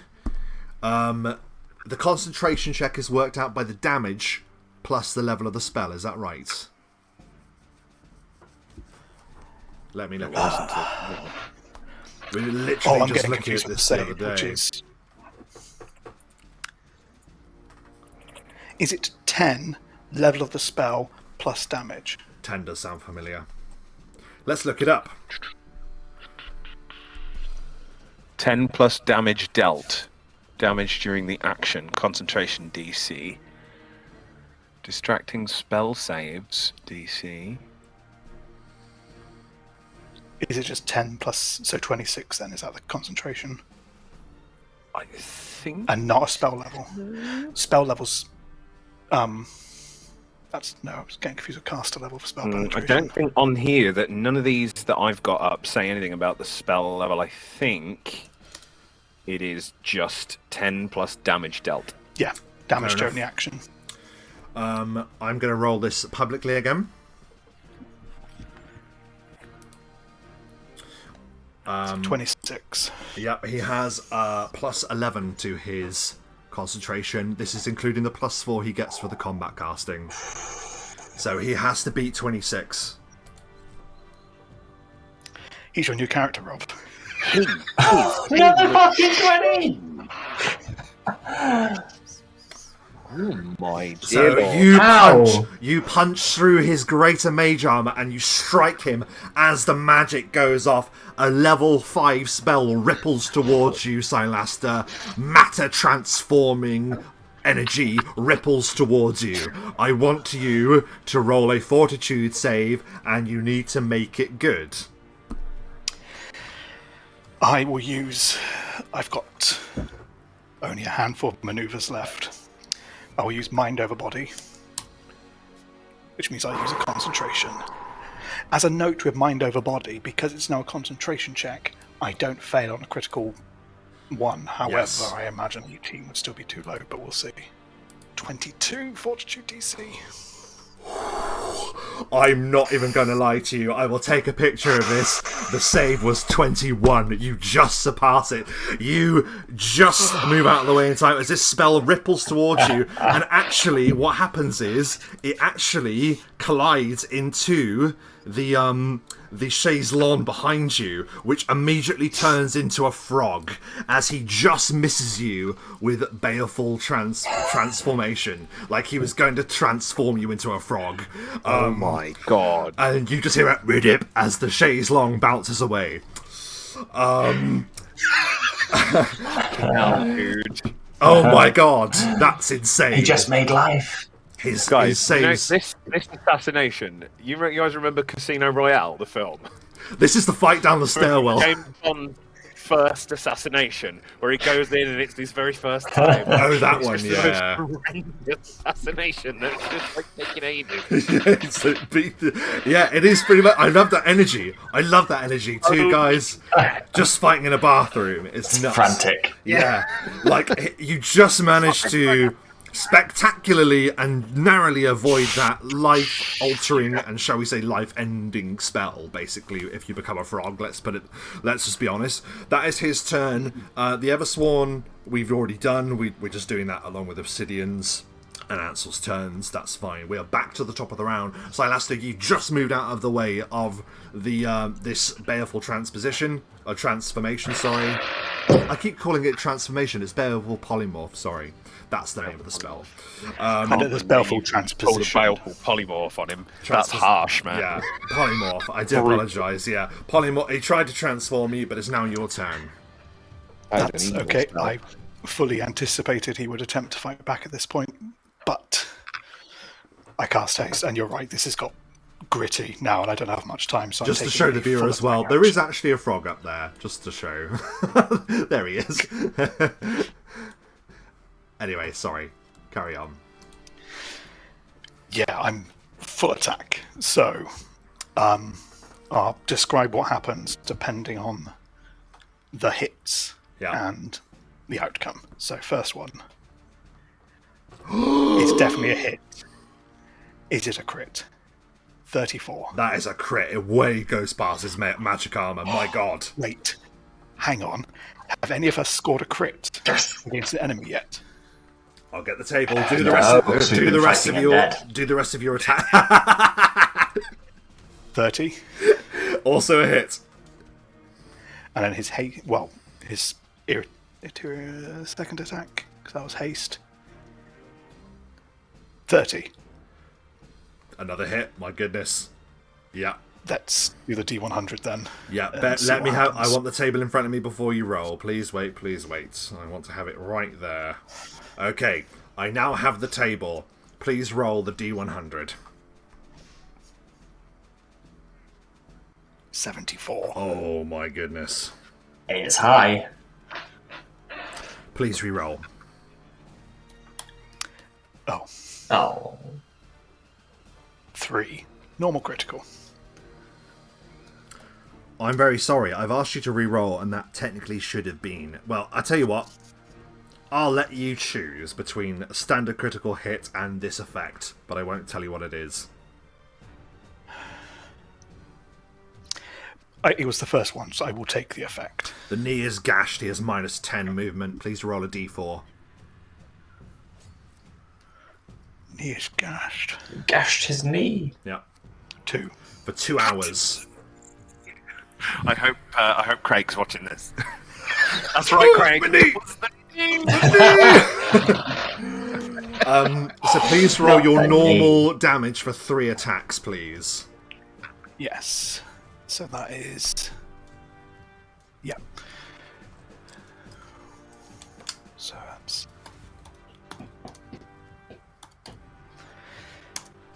53 points of damage.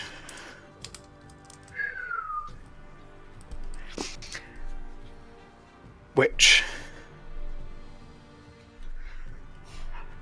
to start with, Silastus swings low and smashes him with his left, like a left hook to the knee, dropping him down to his knee. With his right hook, he swings around, knocking his head to the side. And then with his final hit, he attempts, whether this is going to kill him or not, or just do damage, he grabs his head and just goes... Whether that kills him or not. I want you to go a bit further and explain exactly how that kills him. In that case, it's the knee to drop him down. It's a punch to the head, just to stun him to the side. And then it's a complete twist. Where for a moment, his head is facing the meditation room. And as life is eking out of him, I will just whisper in his now backwards ear, "The wild awaits you." And then The other ear. And he just falls back, on his face, the back of his head now facing the ceiling. Amazing. Incredible, my god. Yeah, that took him over his total of 70 HP. That was natural. That was actually rolled HP for that level of character. So you absolutely detonated him. 7 points over his total.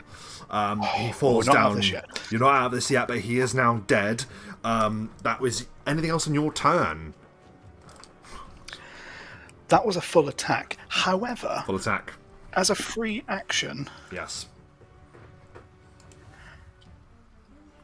yes, because if I do it again, yeah. Firstly, protect myself. I'm going to take a potion of invisibility, as I quickly just atomize that. Sorry, my dog was asking to be let out. Sorry, you took. Oh, is that your dog? Yeah. That wasn't me whimpering because my encounter's been defeated. No. So Because you're amazing. Sorry. I atomized a potion of invisibility as a free Invisibility. action. You vanish into invisibility. Fantastic. Okay. We now move back outside as the clash is coming to its climax, I believe, on the curtain wall. Ansel, it is your turn.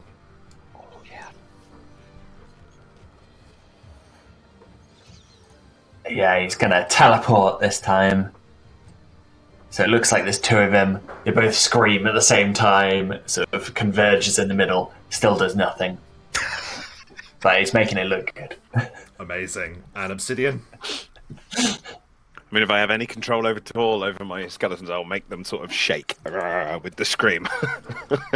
Their bones quiver.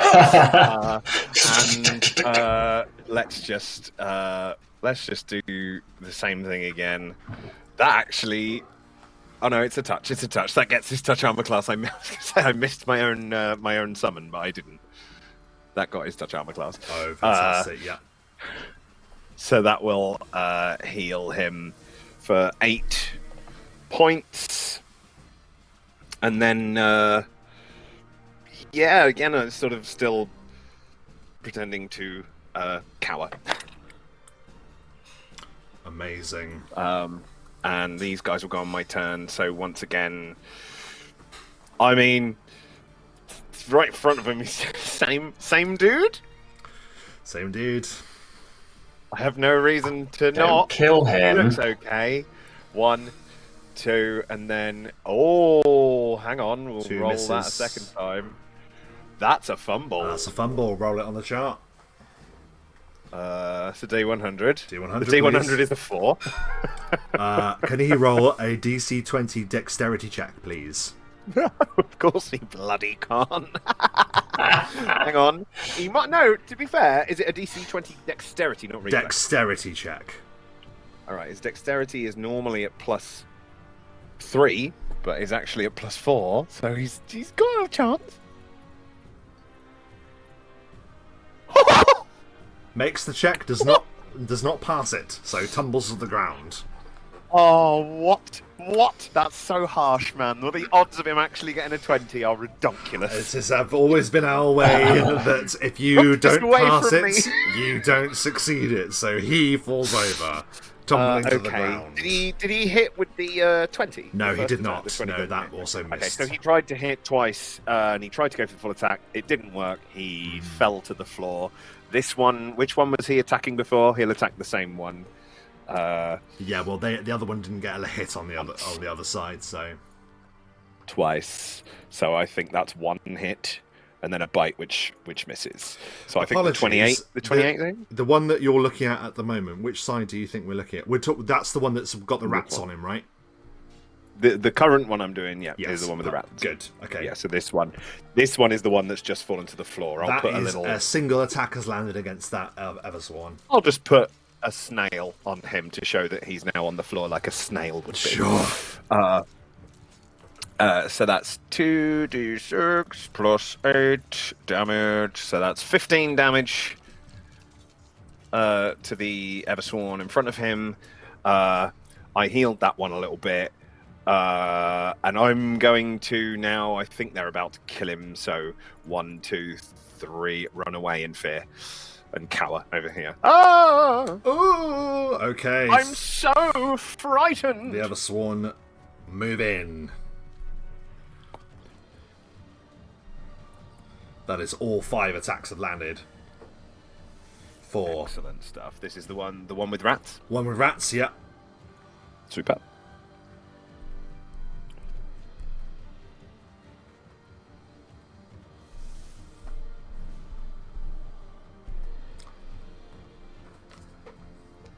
Wow, that bloody hell, 62 points of slashing damage and fire damage totaled. Okay. That'll be right.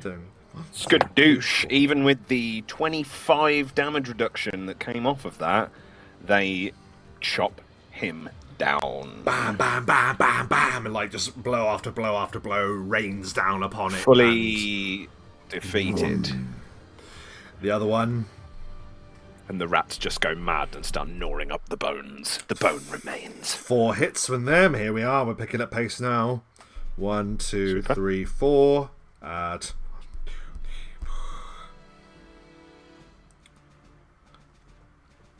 That is 37 points of damage in total.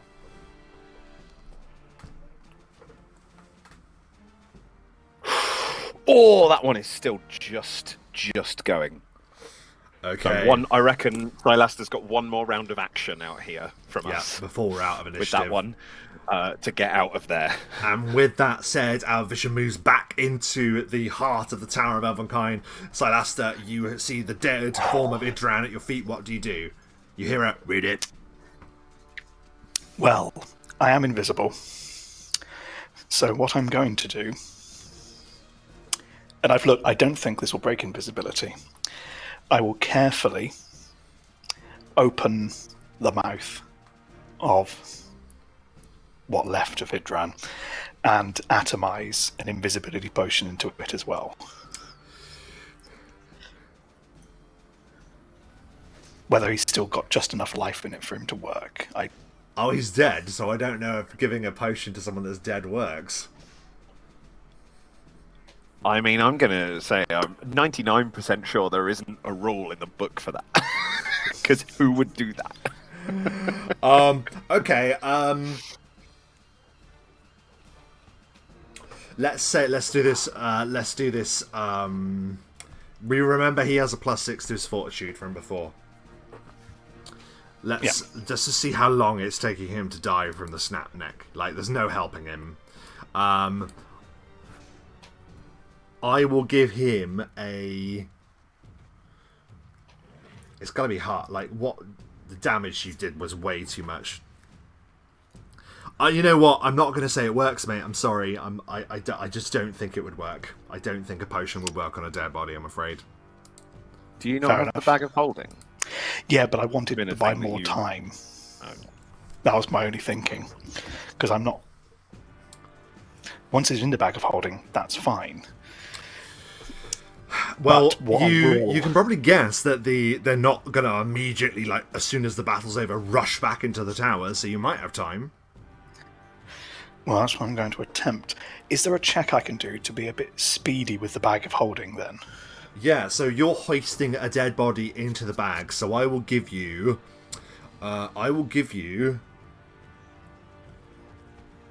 If you are successful on a DC 14 strength check, I'm going to allow you to hoist it in and then get your full movement.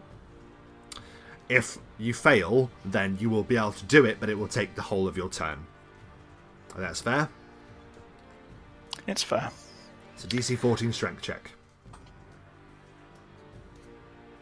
Nope. It's not enough. That's my full turn.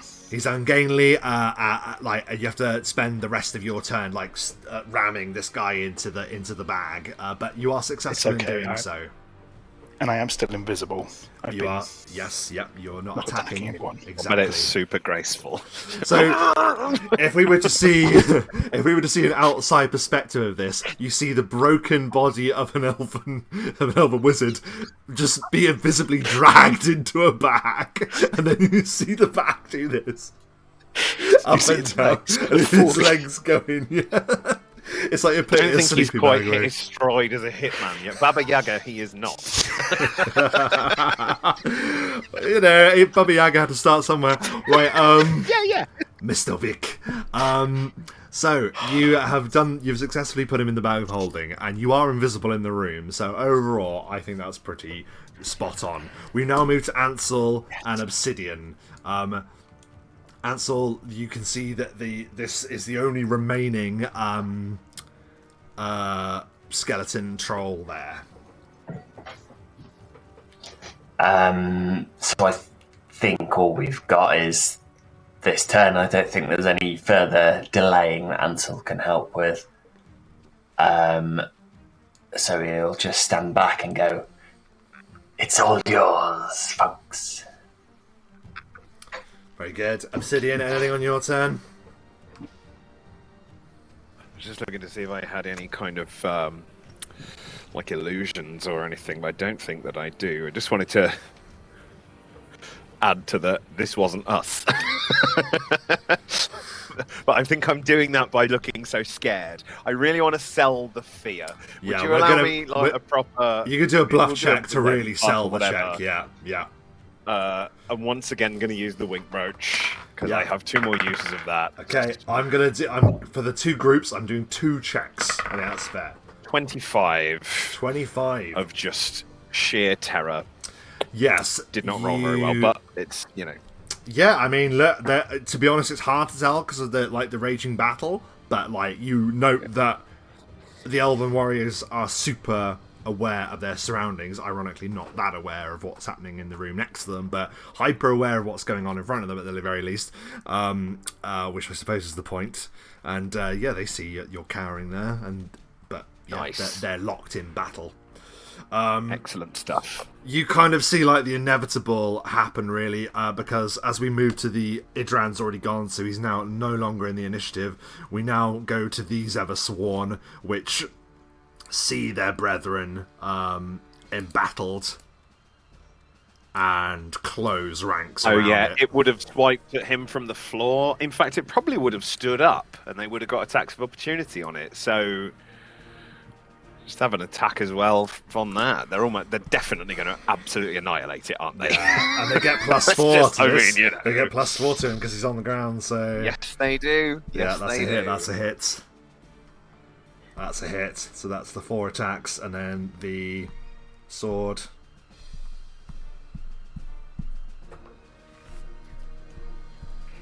$38 points of damage in total. Okay, no matter how much damage reduction I can add to that, it's going to beat the 8 hit points he had left. They're just They like bam, shot bam, him bam, bam. tiny bits of bone marrow on the floor. Okay, and we're back to the top of the round. Silaster, you have just poured the Elven Arcane Council into the bag of holding. What now do you do? You're muted. Thank you. Oh, the door is open, so 5, 10, 15, 20, 25, 30 is a move. I am invisible. Yeah.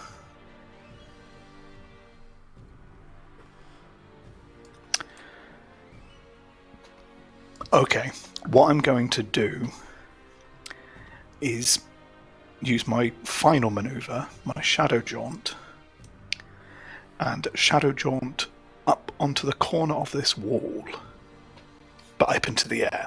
So 50 feet that way. So I'll be about, 35 feet up on the wall, something like Yeah, that? sure. Yeah, we stitch the wall anyway, don't you? So that's fine. Yeah. And then basically, if I've got any in the next coming rounds, whilst they're dealing with that, I'll then recharge my maneuvers once everything settles down, Well, make myself known, but I'm that's- holding and I'm invisible. That's just it. There are no coming rounds. We are now out of initiative as the Eversworn are triumphant over the skeleton trolls. There is a moment of silence as the elves are all stood in formation around it, and then as one boom, boom, boom, boom, boom, roll their swords back and then and then sheathe them in one fluid motion. the battle or the farce is over. And I would usually go for a break right there, but because we have that like final tension of Silasta being invisible amongst this scene, I think we should probably play that out first. So Silasta, you just see this like this not battalion, but like honor guard of the Eversworn, like, you know, standing over the destroyed remnants of this this skeleton horde. What do you do? You're muted. I know, sorry. Well, I will use the round to get my maneuvers back. Just rest, focus. But I'm staying up there. I'm staying invisible. I've got at least 11 minutes. And I'm going to wait. Okay.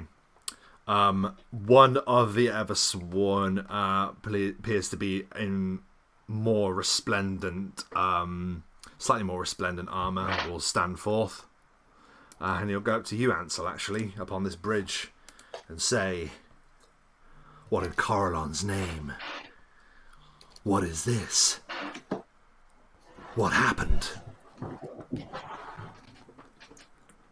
Me and my colleague over there were magically checking the area. We'd heard some interesting rumours that the undead menace that threatened the city over the past little while may still be present in some form or another. And sure enough, you saw the results. He looks around at like the still flaming, smouldering bones on the ground, and he will say, I will say, please make a bluff check, Ansel." I thought you might get away without doing that. No. Only a 12. Oh.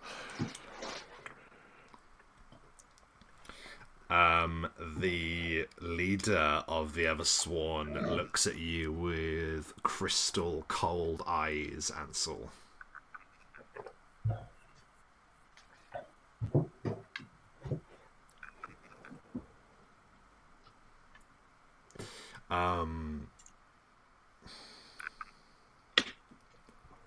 Have you any proof that this is indeed, as you say, some attack from the outside and not something closer to home? And he like just stares at you, like trying to read every slight movement of your expressions.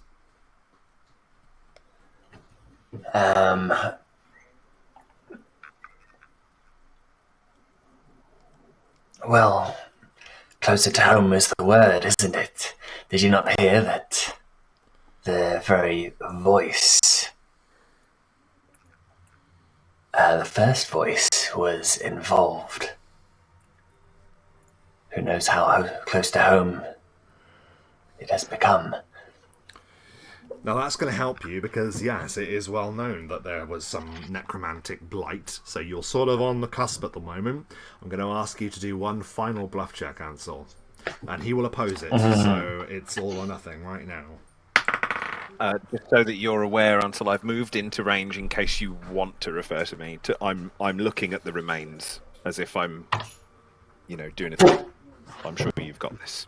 I'm sure you've I got definitely this. haven't. Oh man! Oh no! I'm in exile anyway. We shall have to undergo a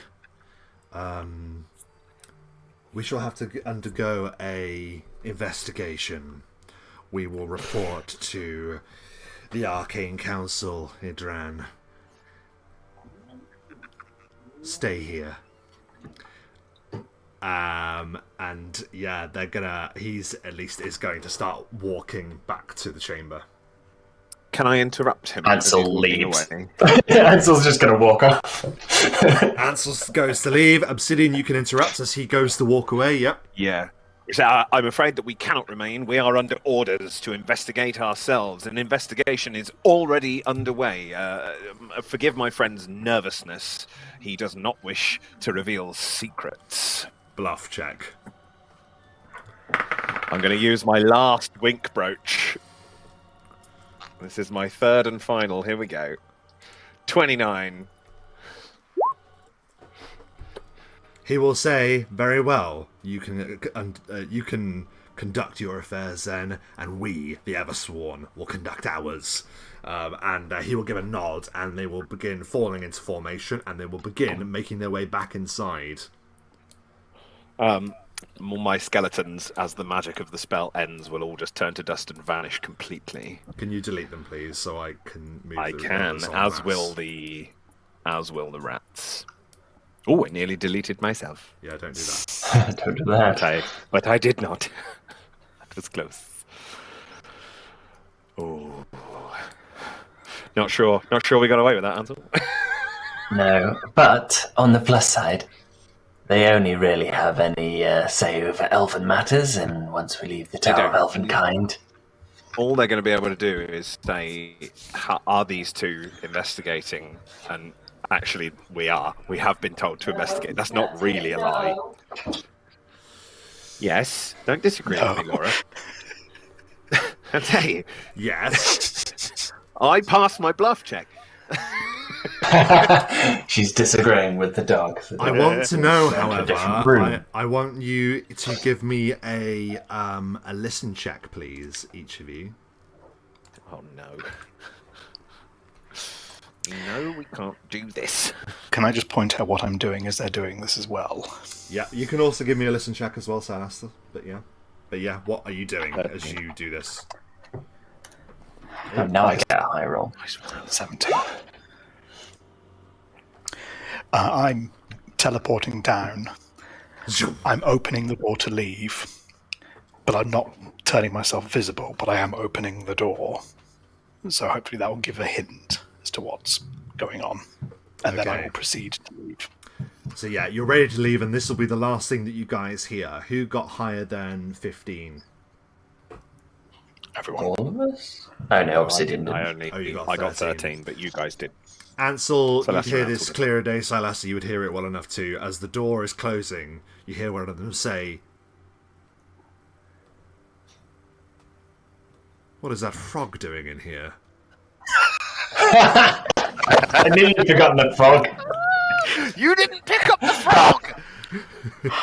And that is where we're going to go on a break.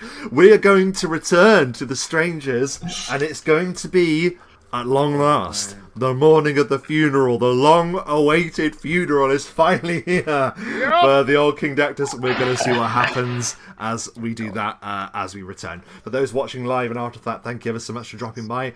Big thank you to Redium for spending some bones to win some boons. That was a fantastic effect on the encounter, I thought. It could have been... It certainly brought on some extra sweat, didn't it? Yes, it did, which is exactly what Ruination should do. But yeah, for those watching live and after that, thank you ever so much. Do check us out live, and you can be part of the story. And of course, after the fact, if you like this video, give it a like. We will catch you very shortly after the break. Don't go anywhere.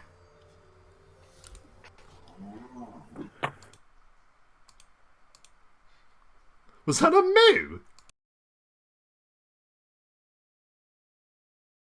We have returned, and what a first half a session that was. My goodness me! But now we return, and while I did say that we're going to return to the morning of the funeral, I realised I was getting ahead of myself because actually we do have an entire day before that occurs. This is both the beauty and the curse of recording every single day of a campaign in the journal, which is how I keep track of this campaign. It does mean that you have an entire day in which to do whatever you like. This is to sell stuff, to get provisions and stuff, so we will do that, hopefully, with Well, you can tell me whatever you want to do with that day, and then we will move on to the next day. Well, I have potions that I need already, so if you guys want to get healing potions and stuff, because I obviously don't need those, then that's a you thing. But I think we need to go and speak to the Dogai and sell the few bits that we talked about, so that we, when we leave, have some travelling cash, some spending monies, Well, let's do the Dogai first. some walking Because around that then- green. Yeah, the Dogai will help suggest potion spending for me. Yes, because you have a thing you want him to do as well. Yes. So, we've both got the list up, haven't we, of stuff, shared loot. I lost Hall. Yes. Yeah. Yes. Yeah. So I think all we want to sell are the friendship shield rings, Okay. the there was the tabard of the Great Crusade, because none of us can really use it, and it's also to do with Cuthbert, and we all have a bit of an issue there now. Fuck that guy. And I think that was it, wasn't it? That was the restful crystal, because none of us need it because we don't wear heavy armor. So we head back down to him. Yeah, so you find you making your way through the sewers, following the path that you are now well used to treading, and into the ruins of the Temple of Pelor, beneath the Temple of Pelor. And I will hopefully be able to ping you to where you need to be.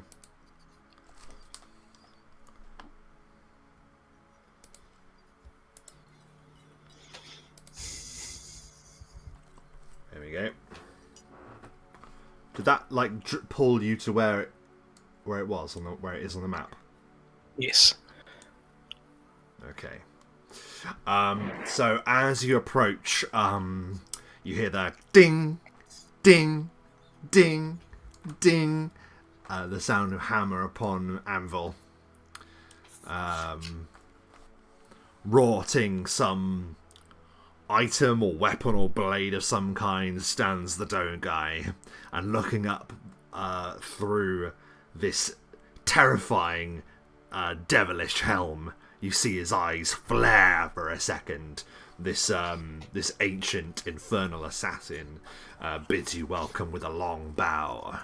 Yes, you have returned. How is it I can aid thee this day? So this is the assassin you mentioned. Ah, the one who fell. You breathe again. I remember you. I closed your eyes for you, and now they are open once more. What trickery is this? An agreement. A deal. In a manner of speaking, yes. I quite approve. If you ever wish to do a deal with me, do say, Seldarine. I will welcome the opportunity. Silas will give him a look up and down, and then give an approving nod. I'll keep you in mind. One assassin looks at the other, and you sort of size each other up for a bit. And then with a long sweeping gesture he says, please, how can I be of assistance to you? What would you like to trade?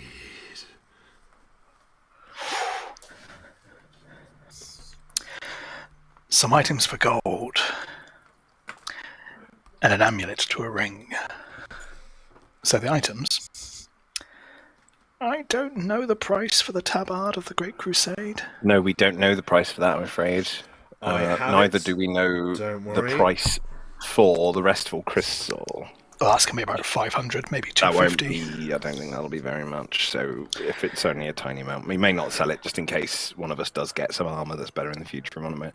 But we'll see how much it costs. The friend shield ring is 50,000 for the pair. Yeah.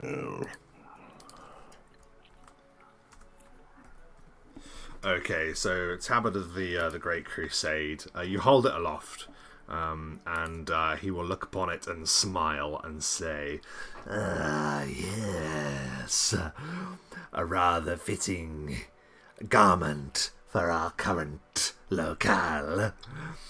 I shall give it 4,000 gold pieces. The market value, bought new, 5,500. If you want to try and haggle him, you can try. Generous. I mean,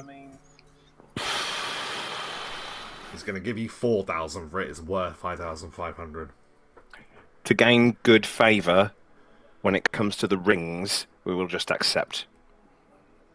I think. That's very forward thinking. I like that very much. I'll take that into account. I would rather haggle for the rings than for that, and I think that's a good price. So, okay, so that's the Tabard of the Great Crusade. In that case, you can remove that from your inventory. You gain 4,000 gold pieces. Please just take the total for now and divide the gold amongst yourselves afterwards. What was the next one you wanted? Sorry, to sell. So the Restful crystal. Yeah, as Mike said, I don't think it'd be worth very much, but Well, we'll see. I can't actually remember. And both of these, annoyingly, me neither. I thought I had most of the prices down, but apparently I don't. So bear with me. Thankfully, I now have it here, so I can just bring it up. Restful crystal. Okay. He says, I shall give you 300 gold pieces. It's worth 500 gold pieces. Oh.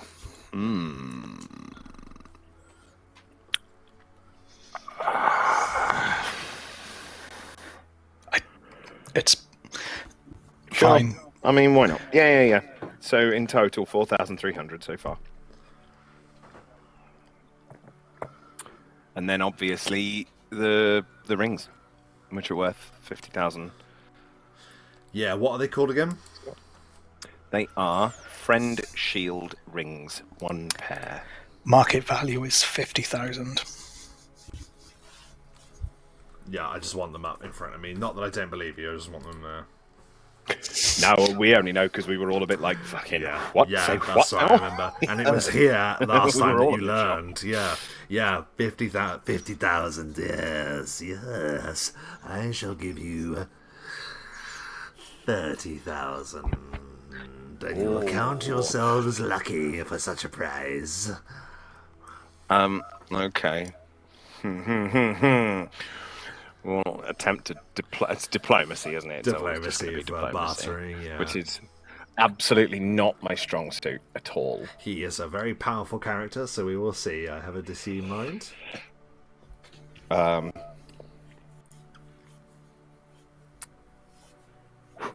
Oh, roll a 19, 26. Doesn't get much better than that with that number. So I shall... what are you saying? When he says 30,000, what are you saying? saying, we are, in my opinion, my very humble opinion, we are up and coming in this world. We develop in power by the day, and as this occurs, we will surely be seeking your aid more in the future. I feel that this would set a very strong, a strong precedent of goodwill for future transactions if we were to raise the price a little. Speak your price. What did he say? He said 30. He said 30, it's worth 50. Or just What do you think, boys? 30. How high do you go? How do you haggle? Split the difference. Take me out. Meet in the middle. 40. Say 40, and then hopefully he'll go somewhere in between there. So yeah, I'll say 40 to him. What say you to 40? He gives you the shiftiest smile. He says, I have a counter proposal if you would be willing to entertain it. Please, speak. He lifts his hand and there is a scream of 1,000 tortured souls as the flaming chest in the corner of the room opens and a flaming item of some kind lifts into the air, ablaze with flame, and then shoots to his hand. He catches it, his long talon-like claws clicking as he does, and then holds forth this coin. It is a perfectly chiseled, like, platinum coin that has a black serpent carved into it. If you would do a service for me, I will pay you exactly what it is worth.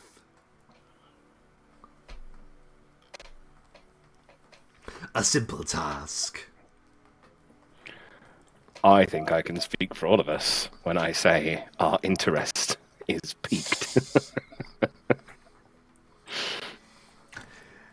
There is an individual, an old man, that goes by the name Asono. Oh, okay. Okay. And I'll put that in the chat. Astono. Yes, please.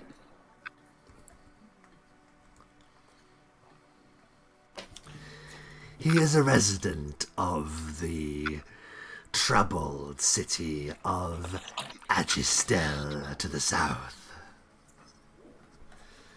You can give me a history or a geography check if you wish. Considering my bonus, can I... What I put in my thing? Yeah.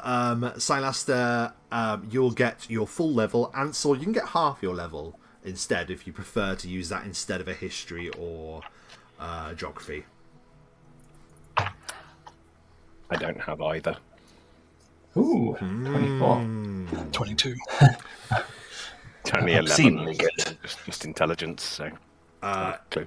Yeah, you know, if there is a great power to the south, then Agistel is it. It is the capital city of the Kingdom of Ireland to the south. It is it has had a turbulent history, to say the very least. To say the very least, it has a turbulent history.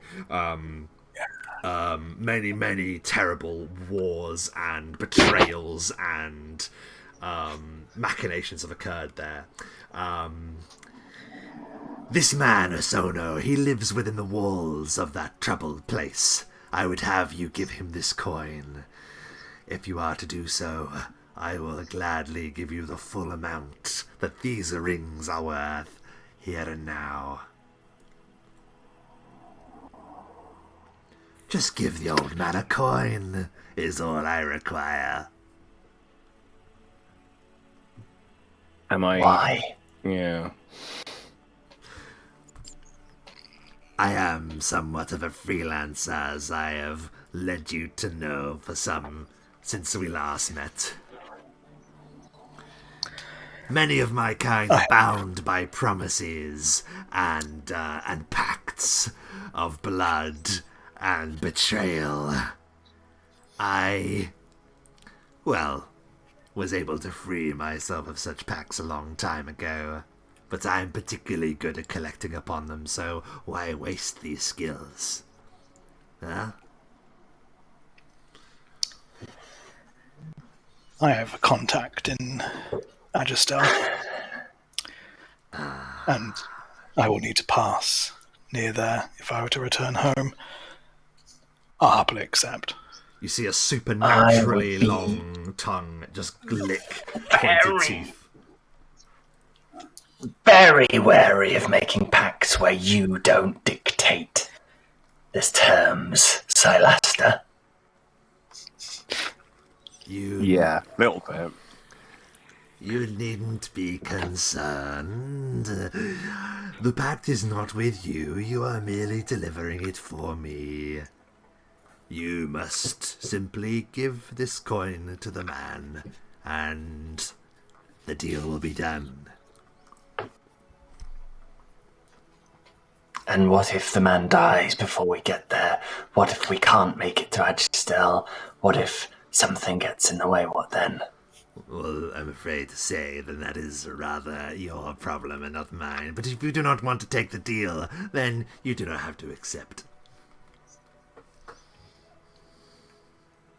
What are the consequences for breaking the deal, I suppose, is what I'm asking. If this coin is not given to a Sono within 24 years, I shall have to, shall we say, recover the debt.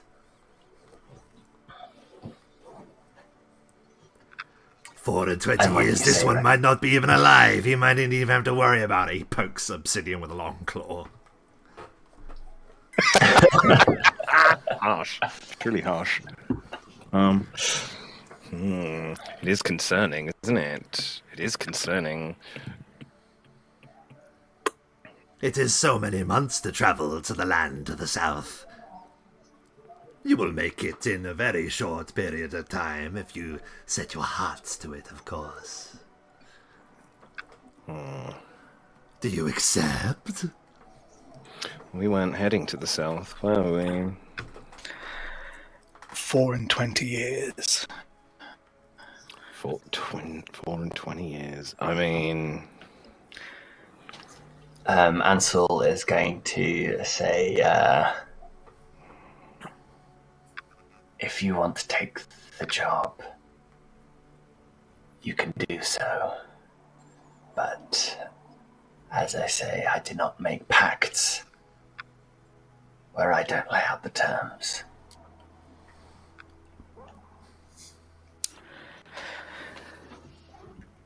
Then I can just consider this another contract. No need to involve the others in this. I will accept. When I pass by, I will return the coin. Not Obsidian, not Ansel, just me. You are, of course, free to do so and pass the coin to them with little to no, baggage. Very good. I will, Celestia, I cannot allow you to take this solely upon yourself. I do this in order to improve the lives of those that I care about and ensure that they are safe in my absence. And so I too will accept partial responsibility for this deal. Then you're a fool, Bogram. You didn't even ask what the recompense is. He said he'd take back the cost of the soul. He didn't say it was your soul. He didn't say it was Silasta's soul. It could be your children's. It could be anyone's. We won't have to, because we're going to do it. We're going to make sure the coin gets handed over.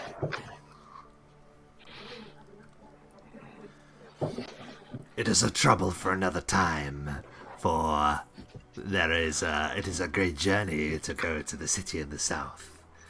A city ruled by another ruler.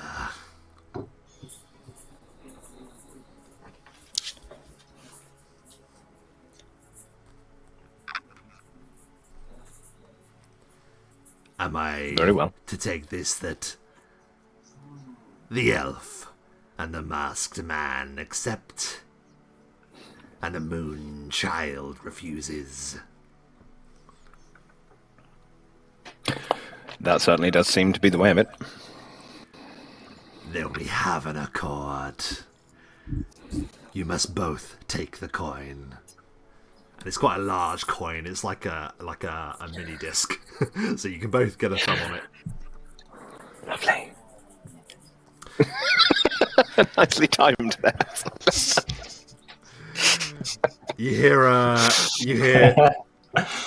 You hear it before you feel it. There's like sudden almost like the hiss of the snake carved into the coin, but it is also sort of like the slight blistering of your skin touching this red hot coin for a second, and you find that upon your inside thumb where you had touched it, Silaster and Obsidian, a very, very small black snake, almost like it's been tattooed into your thumb. Obsidian, it's gone through your glove. It's not burnt your glove, weirdly, though. It's just gone through. Yeah. So you have like a snake. Always wanted a tattoo. This is amazing. Totally adds to my aesthetic. Is there anything else that you would deal with? This amulet, I could do with making it a ring. Can I wear it as Yeah. Is that everything we're selling and everything? Should we just divide the money up before you spend it on this? Between the three of us? So 54,300. 18,100 each. Ooh, rich. Put it in the chat in case Dom missed it.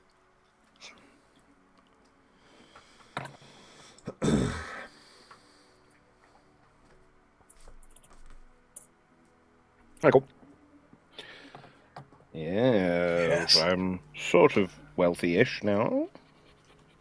Until I spend it all So, on drugs. what is the item that you are spending it on? So the worm fang amulet, Oh, yes. which only means, it doesn't add any bonuses, it just means my attacks are counted as magical, which means fighting incorporeal, fighting things with damage reduction, I've got a bit more versatility. Yes, I remember this now. I remember you claiming it. Very good. The cost of this item is 1,350 gold pieces. So you can pay that again, and then that can be transformed into another item that goes on another slot then. So if I pay 1,350, And 50, yeah. Yep. What will you change it into? I would imagine only using one ring slot, but I would imagine it would be a pair of rings, so it affects both hands. Yeah, cool, yeah. Oh, I love that, And it'd be a dragon, yeah. like a dragon head on each ring. Yeah, so he snaps his fingers, and the amulet flies off into the chest, and there's like a cacophonous choir of agony for a moment coming from the chest. Thousands of voices of the many people that have fallen beneath the blade of the Dogai, and then the two rings fly up, and they're part of one, and they detach to become two rings, and then fly at your hands and go straight on, like the one, like the ruling ring. They transform to make sure they fit your fingers perfectly, and that's that. Please remove the total of your gold. The Dogai smiles. Everyone's happy. Almost. Ha!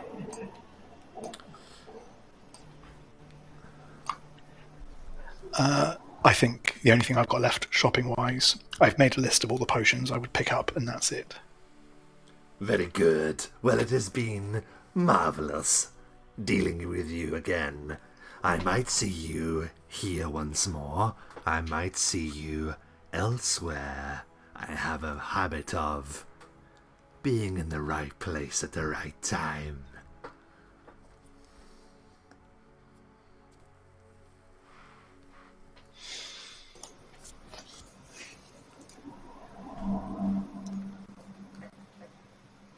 I pray none of us come across you ever again, Dogai.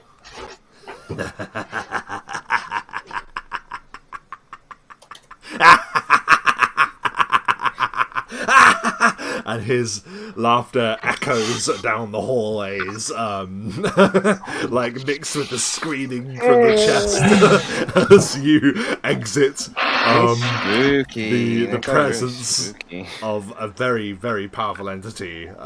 Indeed, very good. As they're all leaving, Ansel will just be muttering under his breath about stupid, stupid, stupid. Not even desperate, it's just greed. Foolish. Yeah. I mean, he's not wrong. And so we return to the streets of Valdenor, and you say that you now want to get some potions. You guys can go ahead with that one, because I don't need any, but... Okay, well, thankfully, I am well prepared. I have the potion table right here. So, from the many establishments that are about this place, what would you like to buy? I will give you the full list. So, 1 cures serious wounds, which is 750. Yep. 2 cure moderates, which is 600. Yep. 1 haste, which is 750. Sure. And Haste, one we need invisible. to see if you find it, I believe. Yep. So haste and invisible, And we'll one- see if you find. Yeah. Invisibility is only 300. Haste is 750. Okay, so haste is 750 gold pieces. Yeah. Wow, that's 50% in a metropolis. Wow. So, 1 to 50 success. Yeah. Oh, the complete opposite. There is no potion of haste available. Looking around. That's fine. Invisibility was how much? 300? 300. That's yeah. 80%. I'm the one who made this table. I know. So that's okay. Yep, so you find a potion of invisibility. Of course, your healing So- potions are fine because you can just go to one of the clerics that work here. So you always get healing potions. Yep. Yeah. So that's 2 mod, 1 serious, 1 invisibility, no haste. And there's no point buying dex or wisdom because my items override that. So I'll pay it off. That's 1,650. Fantastic. Well, I mean, I should really just take a moment to say thank you very much, Lucas Leon 007, for gifting us a whole bunch of subscriptions. So we really appreciate that whilst we're shopping. Truly epic. Amazing. Oh my god. The personification of the dough guy right there. Himself. Oh my god, Now yes. subscriptions. We'll all have to pay him back eventually. Lucas Leon and Redium, if you're still here as well, Redium. Both of you. I was going to introduce this at a later stage, but whilst that unbelievable generosity is on the table, at some point, drop in the chat an idea for an NPC. They will now be included within the world somewhere. They have to be lore friendly, so if I have to tweak them slightly, then you'll have to forgive me. But come up with a character of some kind that you'd like to exist in the world. Try not to name them anything too genital based. Yeah, try and avoid the genital names. That'd be great. A cool in-law name, and they will be included in the game somewhere. That'll be the reward for that kind of generosity. Thank you ever so much, Lucas Leon 007. So back to that then. Is there anything else you guys need? I'll buy a cure mod and a cure serious as well. Assuming that's fine.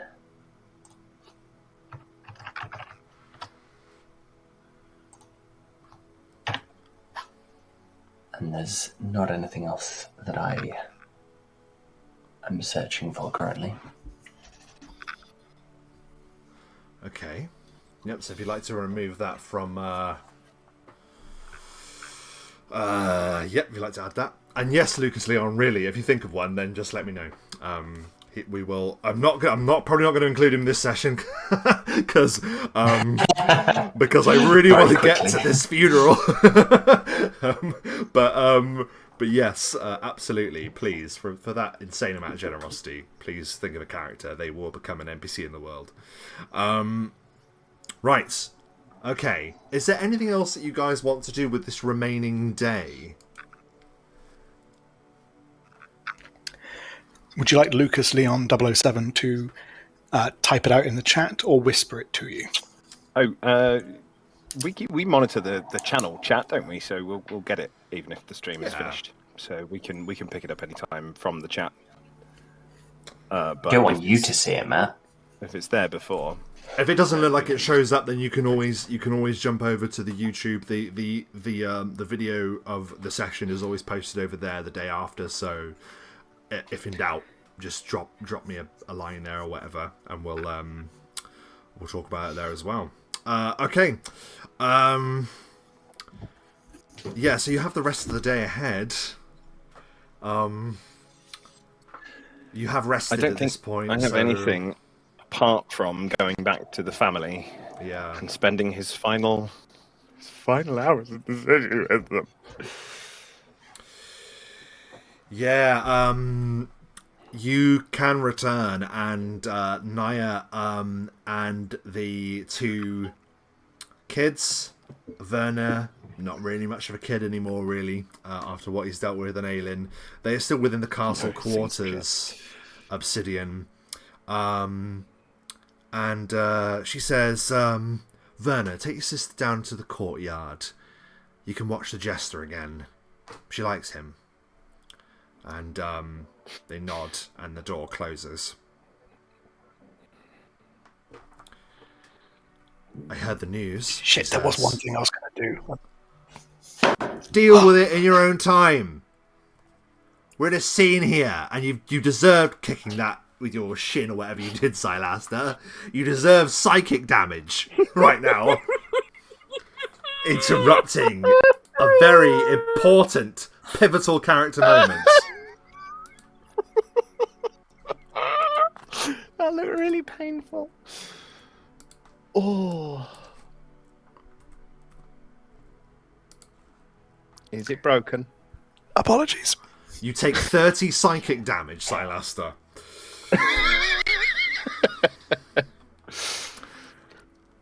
We'll come back to you, Silaster, don't worry.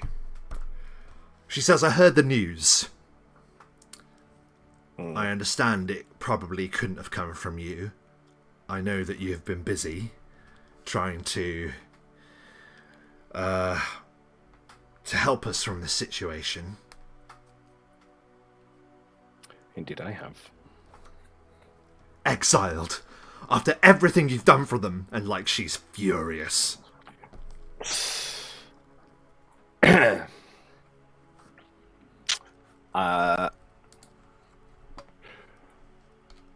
Oh, feels weird role-playing to my wife. What, it's weird now? Yeah. We're on session 34. No, I know, but when it's like all serious, I'm not good at that. Not good at that. Well, you have to deal with it. You have brought a family into this game. Your family are upset that you have been exiled. I know, right? So you're going to have to just deal with it. Any future characters have no human connections. They are all hermits. My love, I too am incredibly unhappy with their decision, but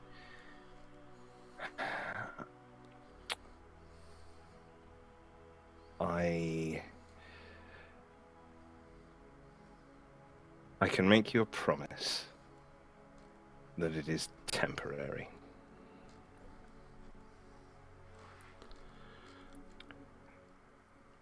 But how many years? I know that you have changed in the time that you left Bogram. But can even you stand against the will of a king?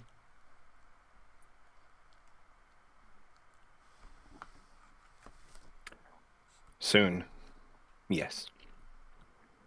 And until then, I will find a way to come back here without them knowing, so that I will not be gone for good. I will find a way to watch over you. And for now, the best I can do is take care of you the one way that is available to me. And I will just show her the riches. Just a big pile of cash. I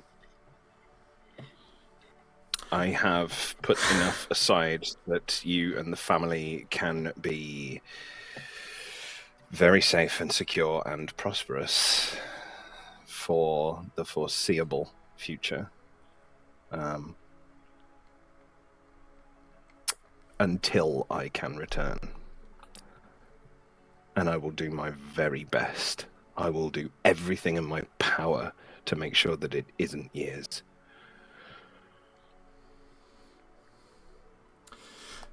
This is such a frustration for me, Bogram. Not only that I am losing you, but even before your sentencing, even before you were exiled from our home, I decided, whilst in the grasp of those that took me from you, I had decided that while it is painful and frightening for you to wander in the wide world, you should be out there to prevent this from happening to other people like us. I'm frustrated that opportunity to say goodbye to you without my hand being forced by you being exiled. I've been robbed of that.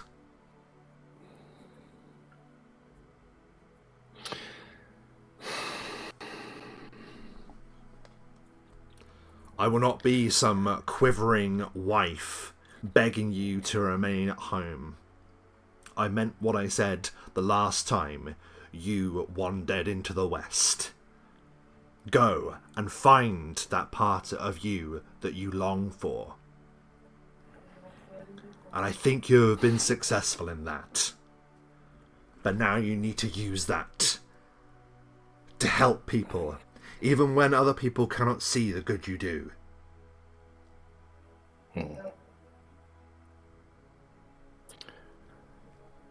I think I agree. I have been successful. I think I found what was missing, or I discovered what was missing, and I think I know what it is now. I think that it was just appreciation. And whilst my original intention was to find some part of me that was missing when I left, this time my intention has changed. My intention is to find a way to be back with my family safely. And I'm just sorry that I couldn't see that that was the most important thing in my life before. But I do see it now, and I will make them see that what they've done here is wrong. And I will ensure that whatever this thing is that tried to attack this city is stopped. And when it is, I will come back to you. She smiles, tears glistening in her eyes, and she simply says,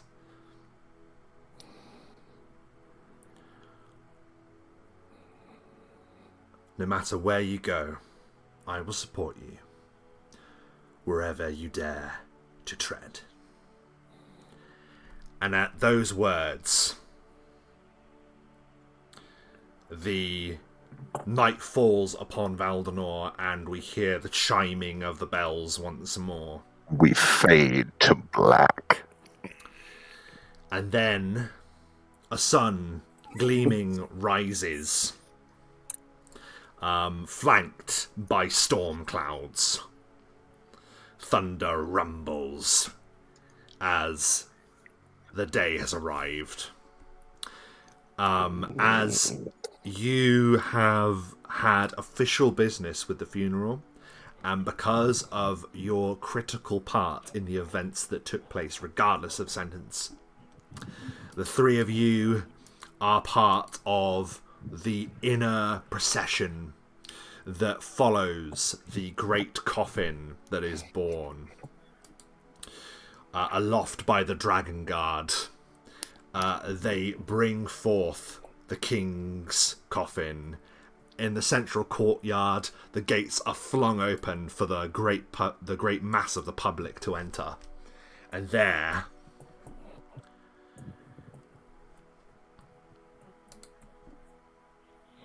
this spectacle begins. Jesus. I would just like to frame it, of course.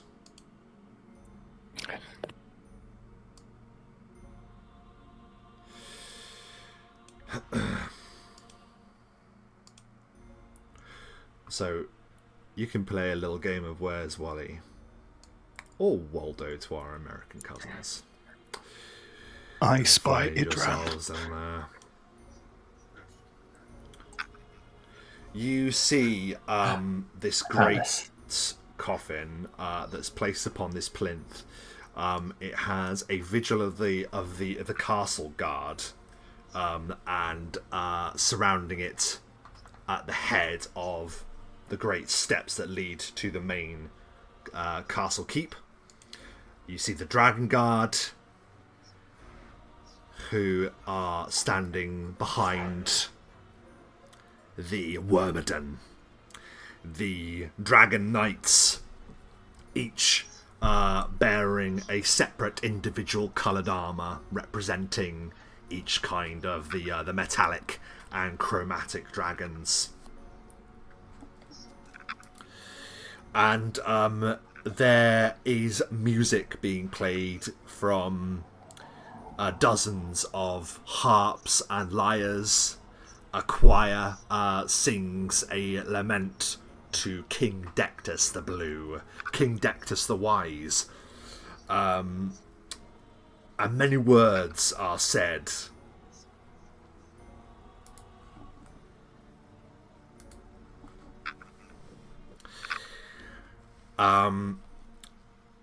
All the while, there's sort of like this rumbling in the sky, like black clouds are kind of roiling above, and the sun that was there steadily becomes eclipsed.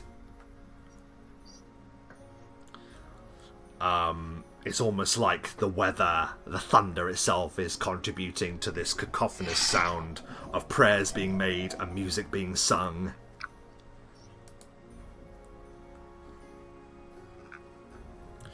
And then at last, Prince Vrandan, returned from war, stands solemn before the coffin of his father.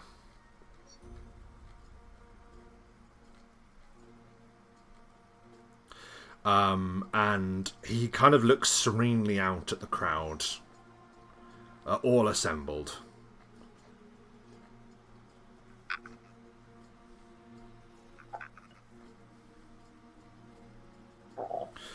Esteemed guests, friends, and family, together today we gather not only to mourn the passing of a great ruler, but to celebrate the life of a man who left an indelible mark on our realm. As I stand before you, as a prince and a son, I find myself reflecting upon the complex tapestry of a life lived by the king, Dectus. A life that was woven with threads of logic and an enigmatic deftness that shaped not only his reign, but the very essence of our kingdom. King Dectus, well, he was a man of intellect and reason.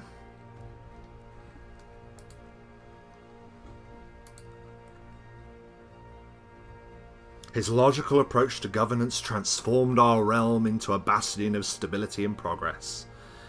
He understood the delicate balance required to steer a kingdom through tumultuous times, and his choices were guided by the compass of reason, even if they led us down paths uncharted.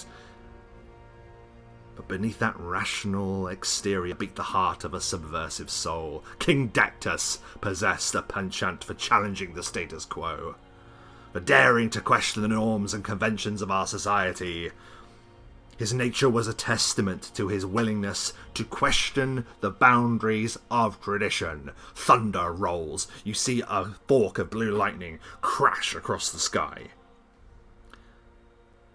His sigil, the emblem that encapsulated his essence. His scale. He holds aloft a shining blue dragon scale. A blue dragon with the power of lightning.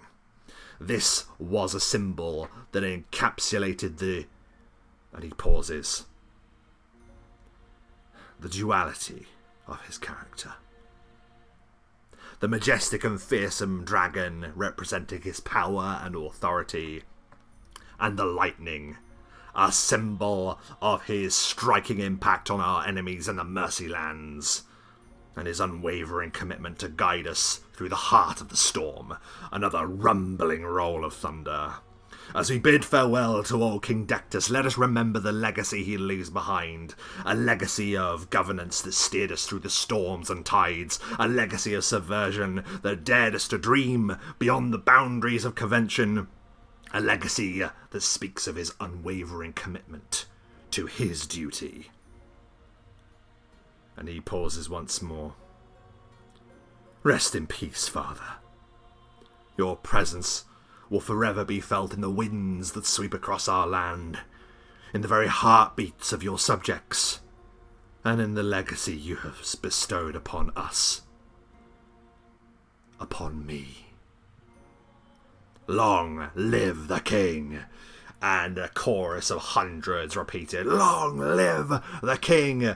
A blast of lightning echoes down from out of the sky and strikes the coffin.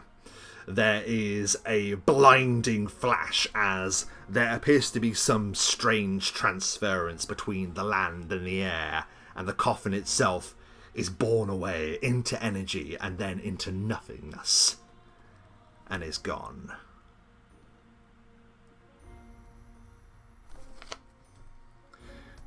Vrandan stands there, his cloak billowing, his eyes wide. Obviously having known that this was going to happen, but still clearly in awe of the power that has just been witnessed here.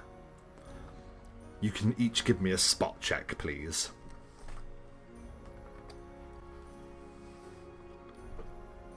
Obsidian has tears in his eyes. 19. 12. Silaster, you are the only one to see that following up the arc of lightning, you see a great shape moving through the clouds above. Just for an instant, and then it is gone. And now, faithful subjects, I now look to my own duty, and I will take the company of those closest in my court for what follows next. You are all led from this place, this great spectacle you leave behind, and as you can see on the screen now, go up those great steps flanked by those statues of the kings of old.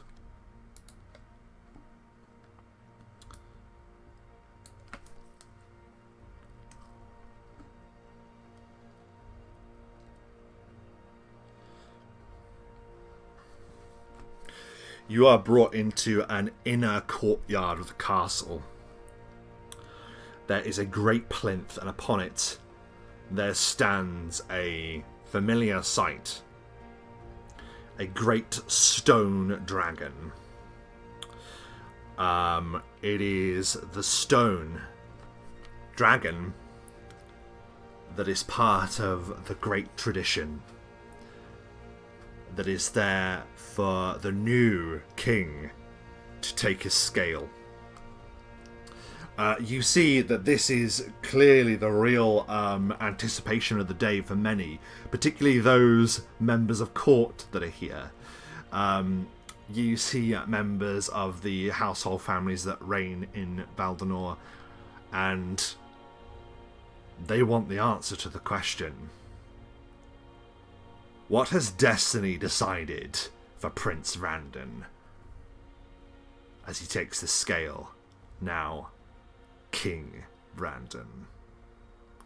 He stands at the foot of these stairs looking at this colossal stone dragon that looms over him, and it's almost like you can see, with the echoes of lightning still in the sky, you can see sort of flashes of light reflected in its eyes, yet it remains motionless. He reaches forward and goes to take a scale.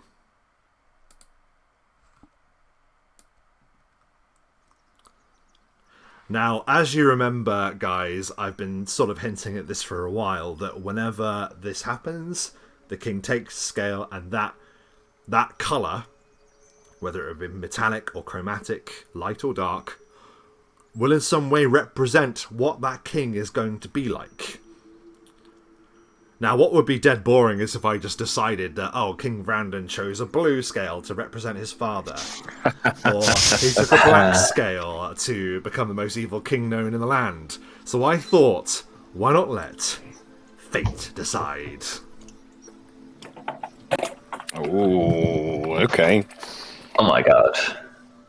This could massively impact quite a lot of stuff in the world. Exactly. Jesus. So what better way of doing this? As you can see, between the chromatic and the metallic dragons, that comes to 10. That means that we're going to be rolling a d10 to determine which scale will be the one that Prince Vrandan takes.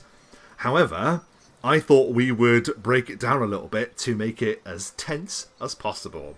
So, what we're going to do, we are each, and that is me as well, going to roll a d10 first of all.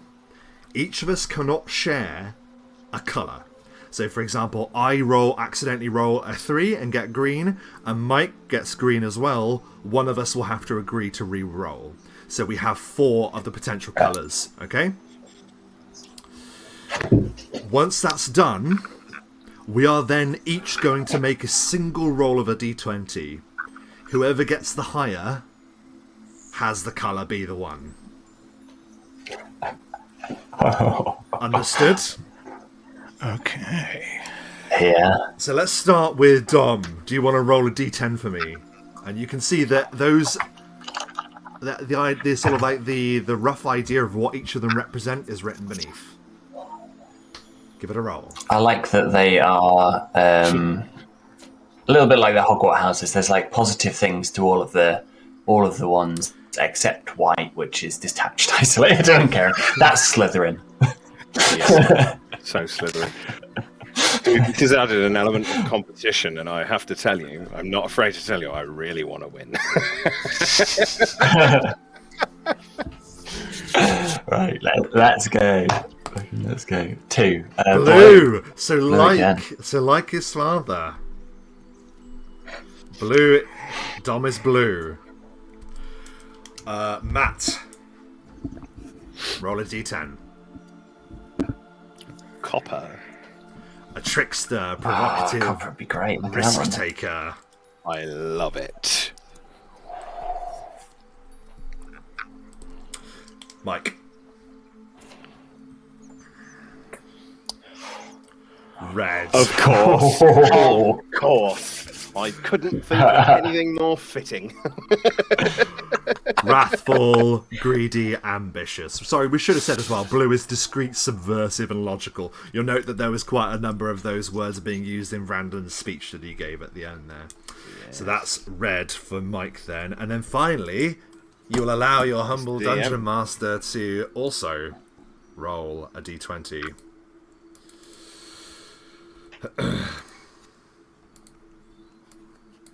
Not a d20, sorry, a d10.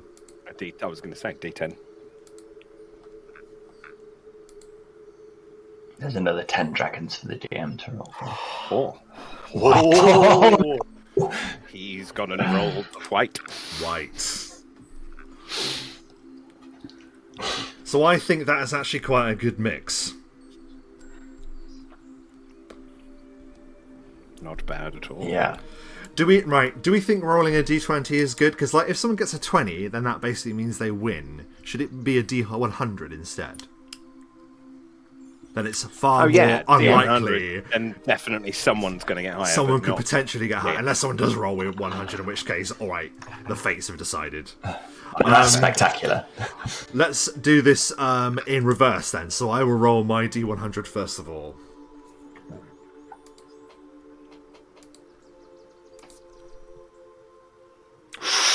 78. Land is in peril. Oh no. Mike, red, please. 94. Oh no, the land is Oh my god! He's gonna. Aldenor's gonna declare war on everyone. 94 for red. Obsidian. Oh, bugger. Gotta get 100, man. Copper, there's 11. Ansel. Copper is out. No chance. Only metallic and therefore good. Oh No. no. Red. I'll be honest, he came across that way a little bit anyway, didn't he? So Yeah, a little bit. he's just come back from war. Perfect. Oh my word. Ansel, Obsidian, Silaster, you look upon... oh, sorry, that's the wrong one. That's back at the funeral. They do look quite similar on the map there. You look at Vrandan, and he, as destiny dictates, as the tradition of his house has laid down for hundreds and hundreds and hundreds of years, he takes the scale. And in taking the scale, you see the grey suddenly begin to shine bright, like the dawn, the dawning sun. And then it goes brighter and darker and turns a blood red in his hand. Perhaps, as you rightly suggest, fresh from war, the blood on his hands, perhaps staining his scale there. And he will look at it with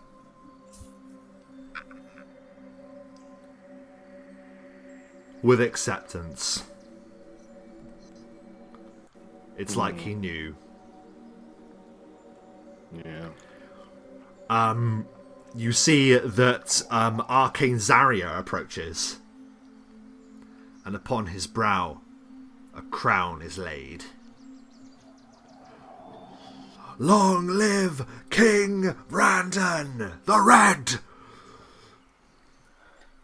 And everyone kneels. Everyone, you hear the mass of everyone kneeling down.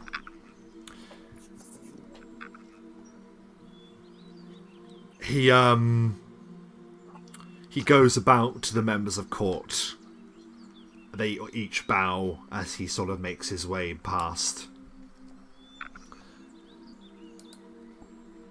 And as he passes you, and when I say you, I mean your group, he pauses as he's paused for everyone else.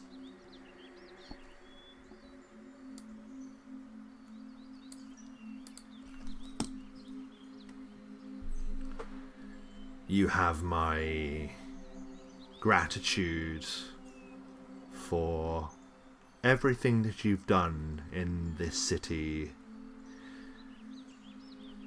in my absence.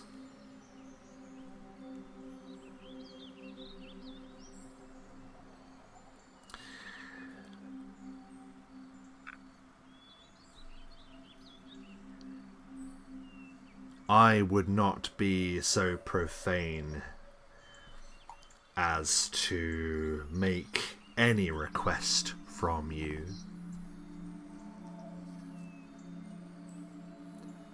But those gifts that I bestowed upon you, those gifts that I took from the battlefield to present to each of you,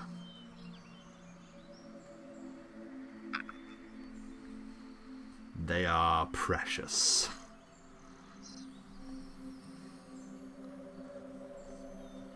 And I hope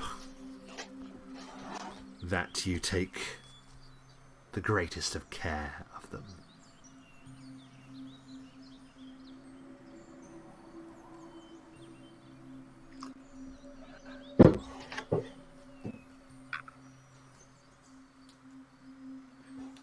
Of course. Long live the king. He will lean in close to you, Obsidian, and he will say,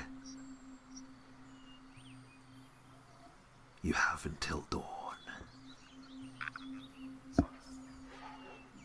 And then he looks and smiles broadly at the court. Obsidian just holds his eye,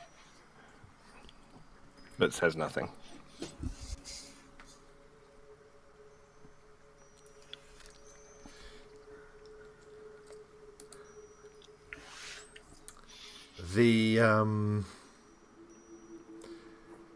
The procession kind of begins to peter, and you are officially invited to the banquet that will take place, but it is entirely down to you whether you attend.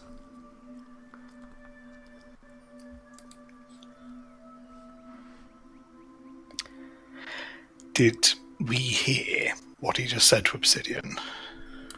Oh yeah, he made no attempt to try and hide what he was saying, at least to the close proximity. Yeah.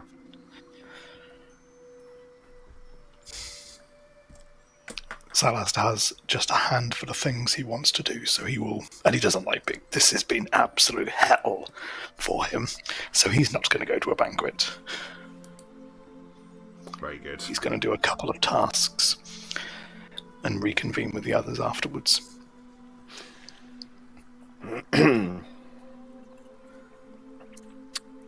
Obsidian will only mingle in that he wants to double check with those people he fought alongside, so Arcane Zarya and Danico. He wants to sort of clarify that his family need to be taken care of and watched over.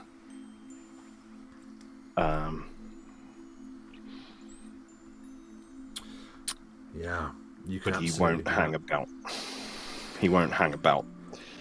As you speak to Arcane Zarya, she says, "Of course, I understand the sacrifices that we make to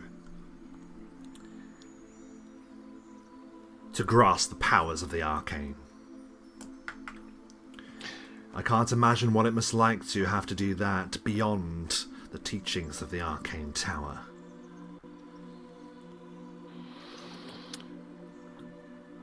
The world is full of dangerous magic used for evil. I'm sure you understand my point of view, my perspective, that in order to understand it and defeat it where need be, one must embrace it somewhat. Yes, I do understand.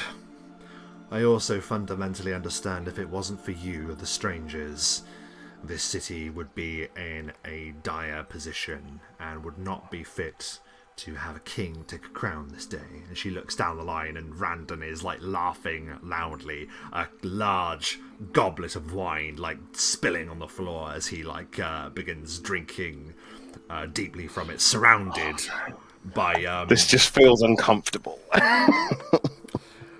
She says, Game of Thrones.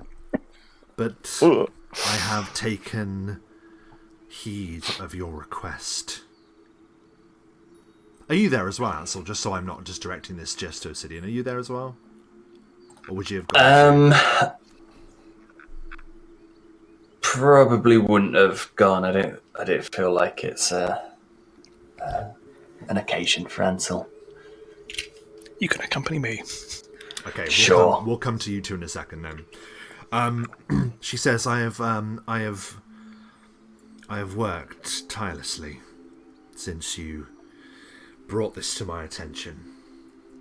It is a matter that I have looked upon in detail before, but you gave me inspiration. And she'll pause and then say, Obsidian, calling you by your chosen name. Yeah. You spoke of the Waywells. Well, it is within our means to open that way. I cannot say the same for a return journey, for I have no way of looking into Stone Seat. But the place is a fiery blaze to this very day. Should you wish to travel that way, you will need this. She presents you an amulet that has a single bronze coin. For a wish, you might say. She gives you a smile. You would cast this into the well. That could be very useful if we don't use it this time. The chain is to recover it. So you can cast it in and then... Yeah. The Stone Seat, as I understand it, is fraught with peril. If you are to use that means of travel, do it at your own risk. It could also be means for you, and I do not say that I condone this, but it could be means for you to return to the city too.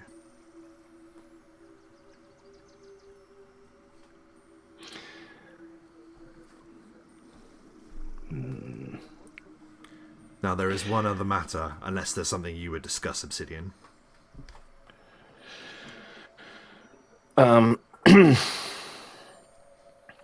No.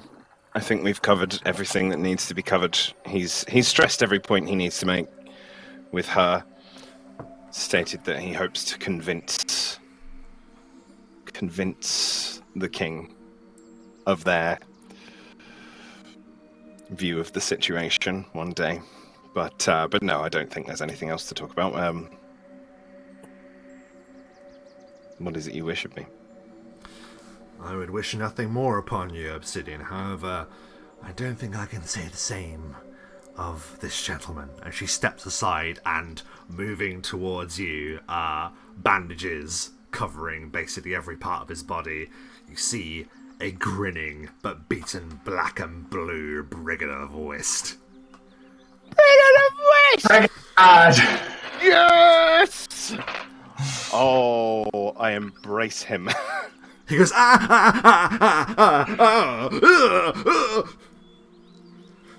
Careful. Please, careful. Have to say, though, good thing about a funeral, lots of free drink.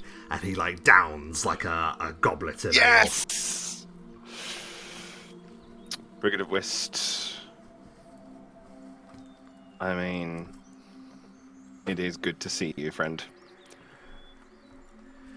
And you too. I hear you might be taking a journey. Still need someone to tend the horses, eh? I think we might. We can find a way to take them with us. You can arrange that, because that is definitely something you guys are going to have to plan at some point. Yes, it is. But you can arrange that with him at your leisure.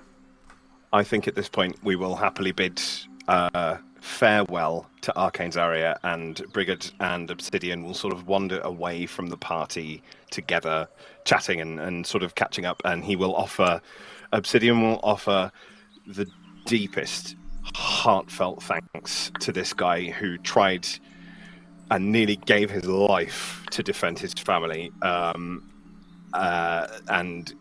Obsidian is just so grateful and was like, "You will never want for employment and company again. You're always welcome with us, always."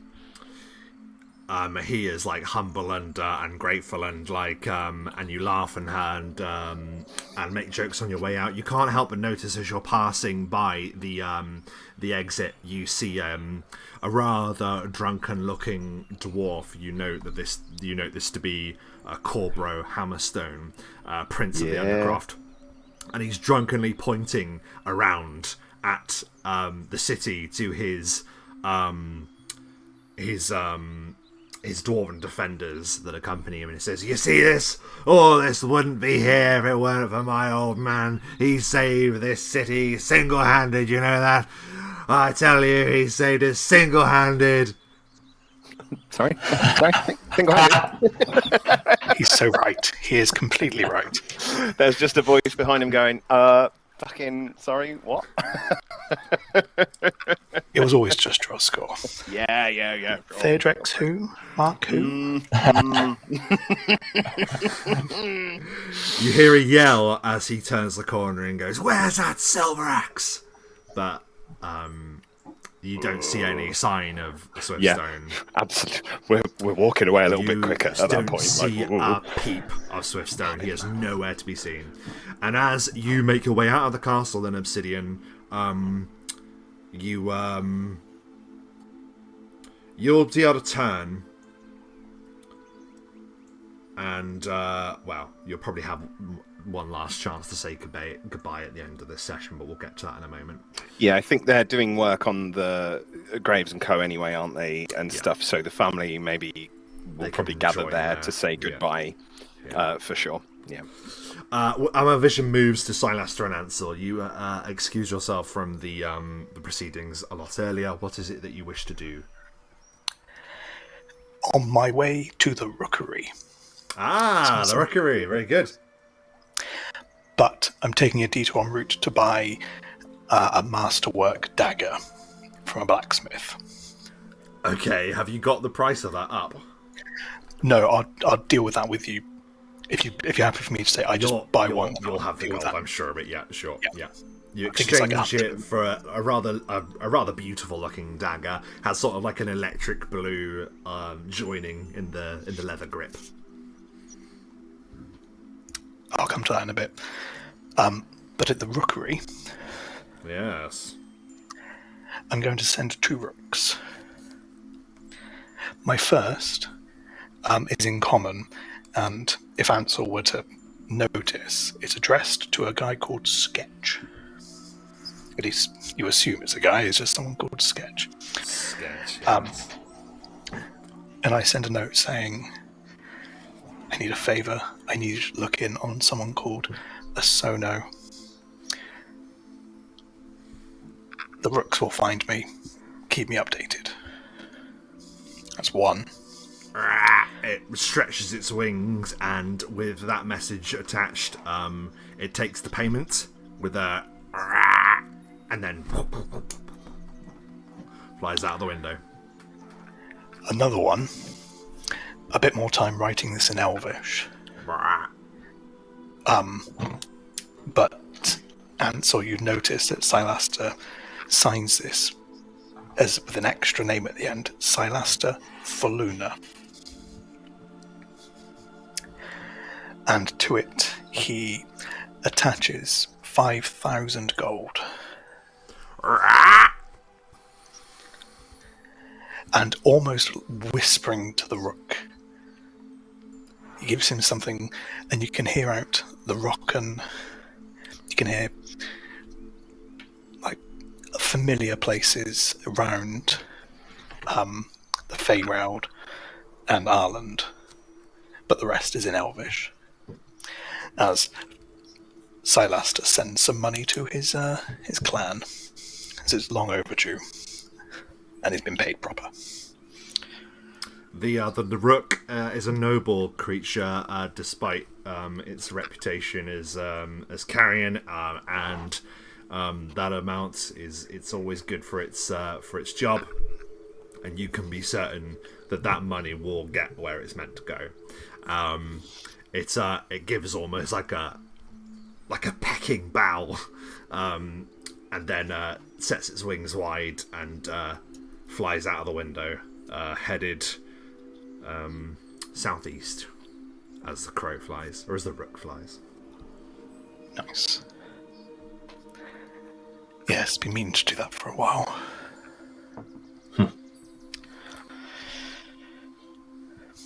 We must look after ourselves. You'd be surprised how little we can sustain ourselves in the mountains. Is that why you take wild risks, Silaster? The money brings trade. Trade keeps us, well, those unable to work, keeps them with us.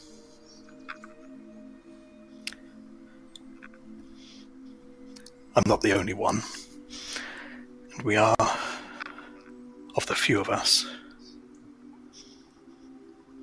our strongest export.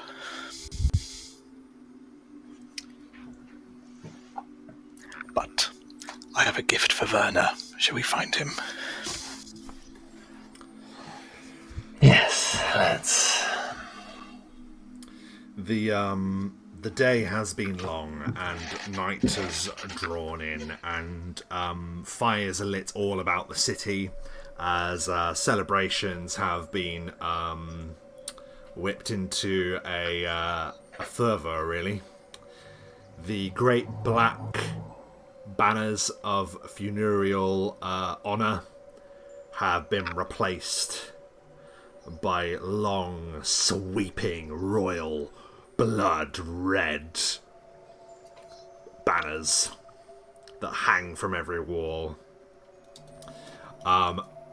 Already, the common folk are singing loudly and boisterously. There is an undertone of wanting to forget things. It's still fresh in many's mind that many were claimed by the power of the Fugue Prism. A power that was only prevented by your actions. You have to remind yourself, despite all of this, this is a victory. Even though it doesn't feel like one. As, well, it's up to you how much you care about the leadership of Valdenor and of Orenthale going forward.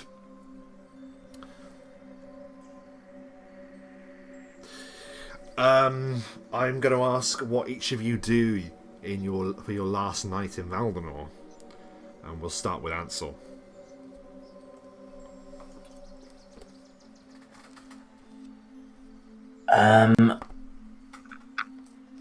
I think Ansel will once again leave the graves to their family matters, thinking there may not be maybe some time until they get a chance to do so again. And he is just going to walk the streets of Valdenor. Maybe peek through a few living room windows on such a a jovial night, and just try and bask in the reflected glee of the citizenry who are now free of the Fugue Prism and celebrating a new king and looking forward to a new future. Amazing. but still alone except for the shade and the cry, who obviously accompany him.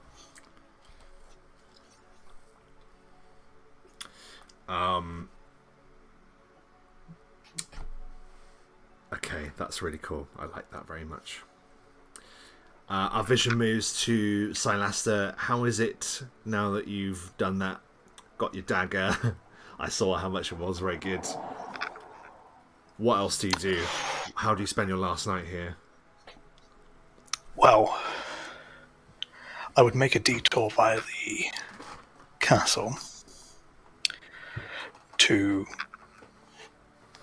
find Verna before they settle down for the evening. As everything's calming down, I'll pull him to one side.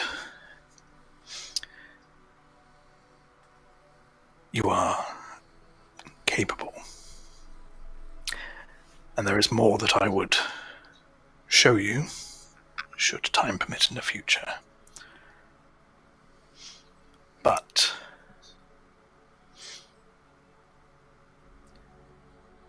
you will find use for this, should you be in a situation like that again. And I'll pass him the dagger.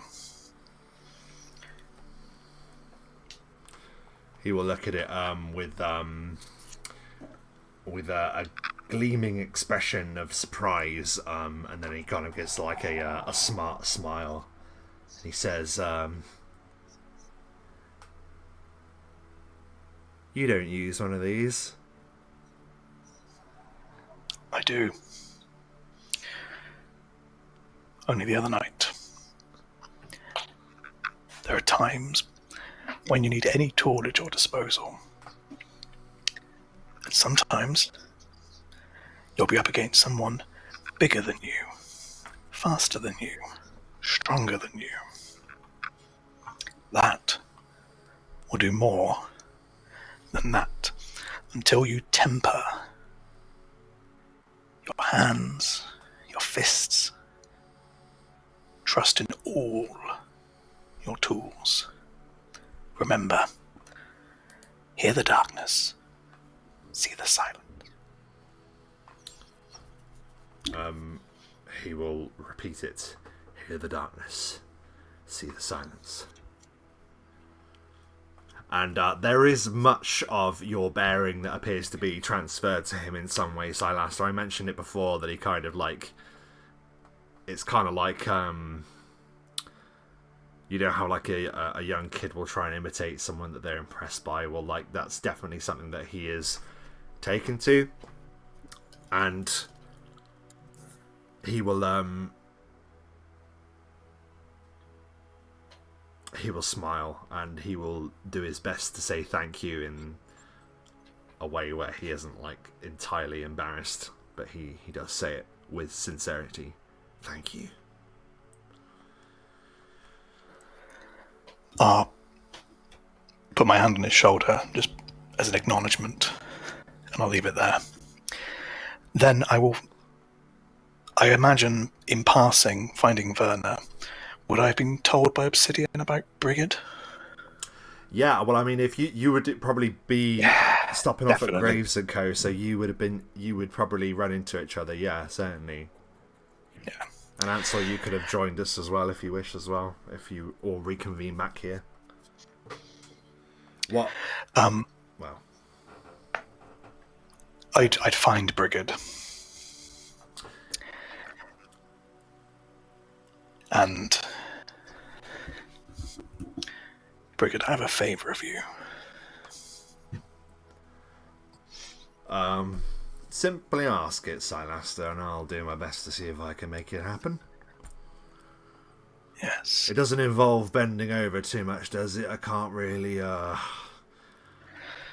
move my back so much at the moment. Not at the moment. Or my legs. Well, come the dawn, we will be soon to leave. But when you're more than ready, I need you to find our former companions, Garo and Kidos. Tell them where we've gone. Tell them that we're heading to the Hollow Descent. And they can meet us there. I'm sure they can catch up. You can manage that. I think I might know where they are. You don't say. Well, I mean, I didn't have an awful lot to do right before the watch came, so I was making sure that, you know, if you needed to find the really powerful Githyanki warrior, then yeah, I'm making sure that I would know where to find him. And I don't know exactly, but from what I understand, him and the half giant, whatever he was, that Gao character, they were moving through towards that pass east, sorry. I get my directions muddled up since I got hit that many times. My God. That doesn't help. There's a pass that leads through the mountains. I hear that's where you went to recover young Werner. Well, that pass continues through the Grenier Mountains. I understand that the half-giant was looking for someone or something. It's going the wrong way. Well, they're heading in the right direction, but if you know where they are, that gives you a head start. I'll do my best. I'll do my best to find them, of course. Sahast will do the same as he did to Werner, put his hand on his shoulder. You're a good man.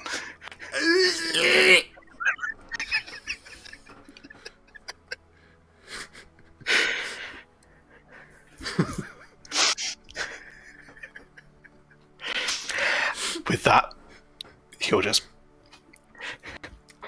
probably go to the remains of Graves and Co. and meditate outside. Brigham will agree as well that once he has found them, he will do his best to come with them to bring the Necrowagon, if you want the Necrowagon bringing to the Hollow Descent.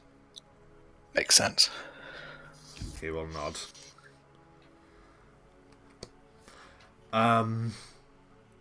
In that case, then, that just brings us to Obsidian. Obsidian, this is, I imagine, is taking place away. You've probably been given some time on your own. And with your family, how do you spend your last night in your home city? He will, upon leaving the castle, he will leave the castle with his family, because they were there as well. And with all the celebrations going on the street, I think that they will, as a family, sort of have a bit of a stroll in amongst the celebrations, sort of partially jovially joining in a little bit, but also there's some there's a sort of distance there, because whilst they're happy that the risk is gone from the city, the danger's gone from the city, and everything has worked out okay, they're also obviously aware that Obsidian Bogram is leaving, and so it's kind of a distance between them as they walk through the city together as a family and join in and have a drink and make sort of mildly merry until they, after sort of wandering for a while, head back to Graves and Co., where I imagine the first bit of restoration has been done just to the bedroom, just to make it sort of roughly sleepable. And Obsidian will sit with his family, and he will hold them all close. As most of the place is completely destroyed, and they will all just sort of spend time together, talking, just chatting about things that don't even matter, really. Memories and silly things, playing silly games, and just sort of having a bit of a time. But he will make sure that he makes promises. He promises them that he will return to them, that he will be checking up on them, that he loves them very, very much. And that he'll be periodically checking in via many different means, so that if they do need him, they are but to ask. They will have ways of contacting him if they need him, and if they need him for anything, he will be, but he'll be there. But yeah, I mean, what more can he do, really? Just to hold them close, and show them and tell them that he loves them. And he's going to leave them 10,000 gold of his gold. I'm going to take that off my total, and leave that with his family so that they are set up. And yeah, that's kind of all he can do. He just holds them tight. Amazing.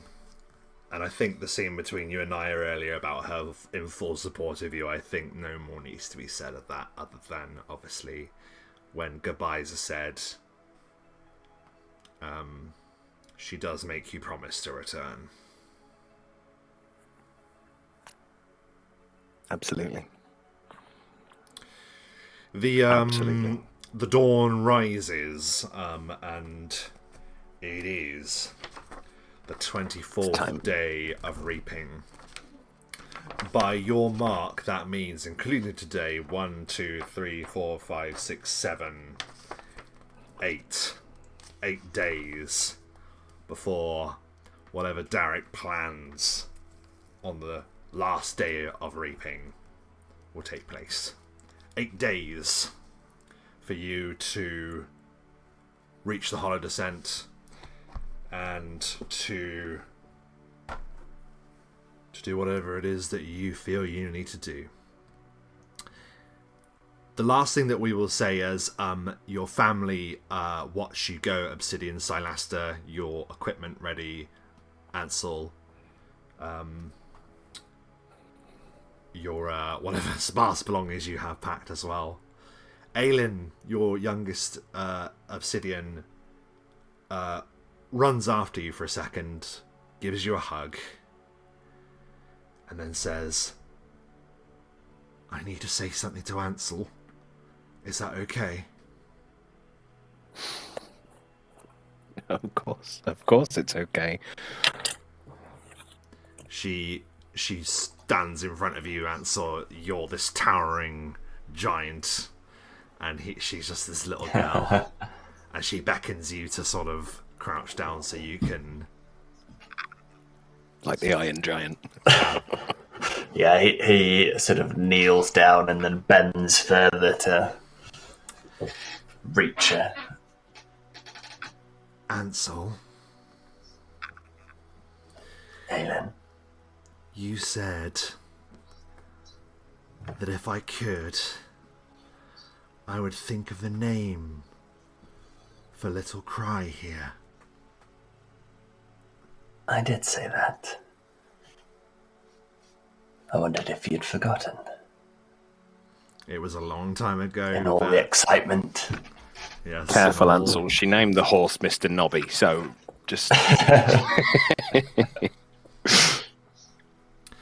She looks at Cry that is like resting on your shoulder, and Cry sort of like crawls down your arm to like stand on your forearm, so he's next to her, and she will bring herself close to you so she can whisper a name in your ear. And when she whispers this name, it is in a language that you cannot comprehend. And I want you to make a will save, please. Oh, shit. What? What? What the fuck?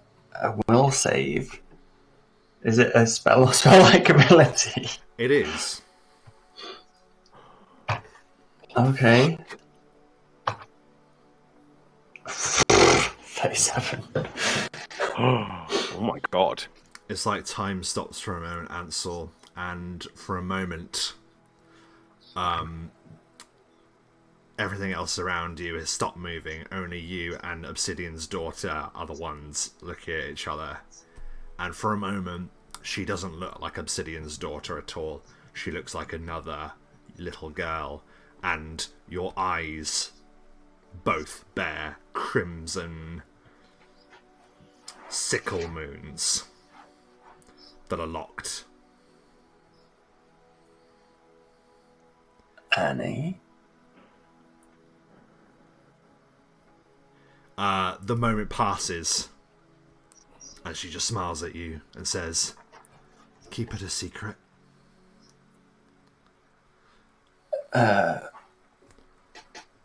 Of course. And she runs back to her mum.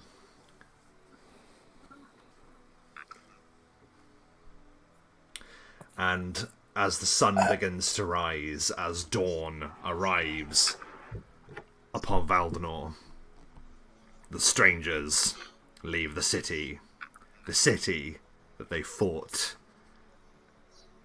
so hard to save. And that is where we'll leave the strangers tonight! What the hell? The fuck? Working.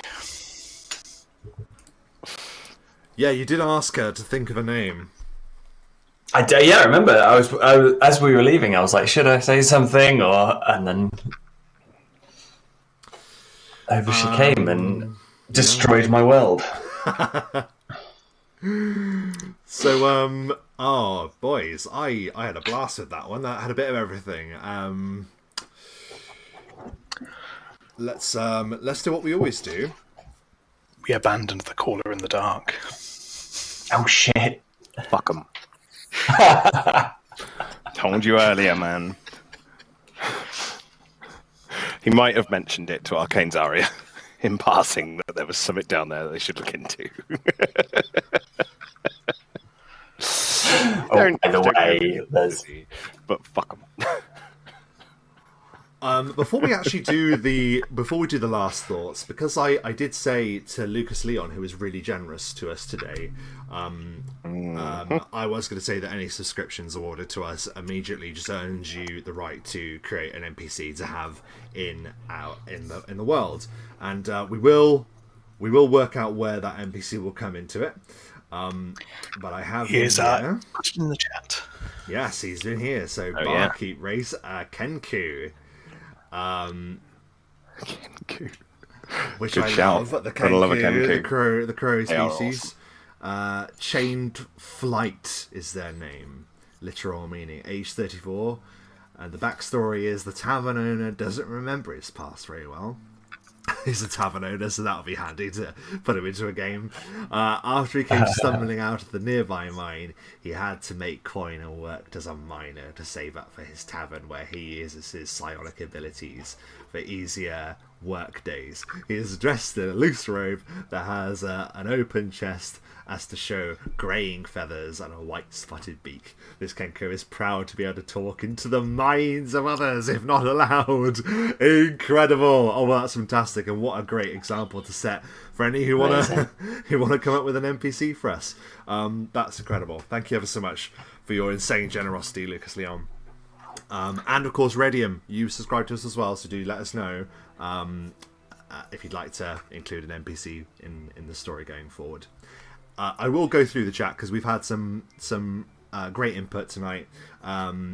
We've had someone called Bombenstim. I can't say your name, I'm so sorry. But thank you ever so much for dropping by. Coming from the chat, it is German, I believe. I'm reading at the bottom. Oh, sure. Yes. Oh, fantastic. And Lucas is Austrian. Indeed, they are chatting away. Unfortunately, I only speak Common, Infernal, and Draconic, so can't quite follow everything you're saying, guys. But thanks for joining. Yeah, thank you so much for dropping by. Really, really appreciate it. Do drop by onto the YouTube channel. It's Performance Check on YouTube. You can see all the previous sessions descriptions there if you're interested in enjoying the story, because we're quite a way in, so I imagine watching just tonight, which was somewhat of a culmination of many things, might have been a bit confusing. But thank you ever so much, all of you, for your input. Really, really appreciate it.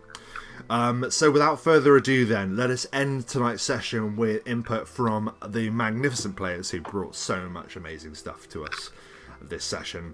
Let's begin with Dom. Final thoughts of the session, please.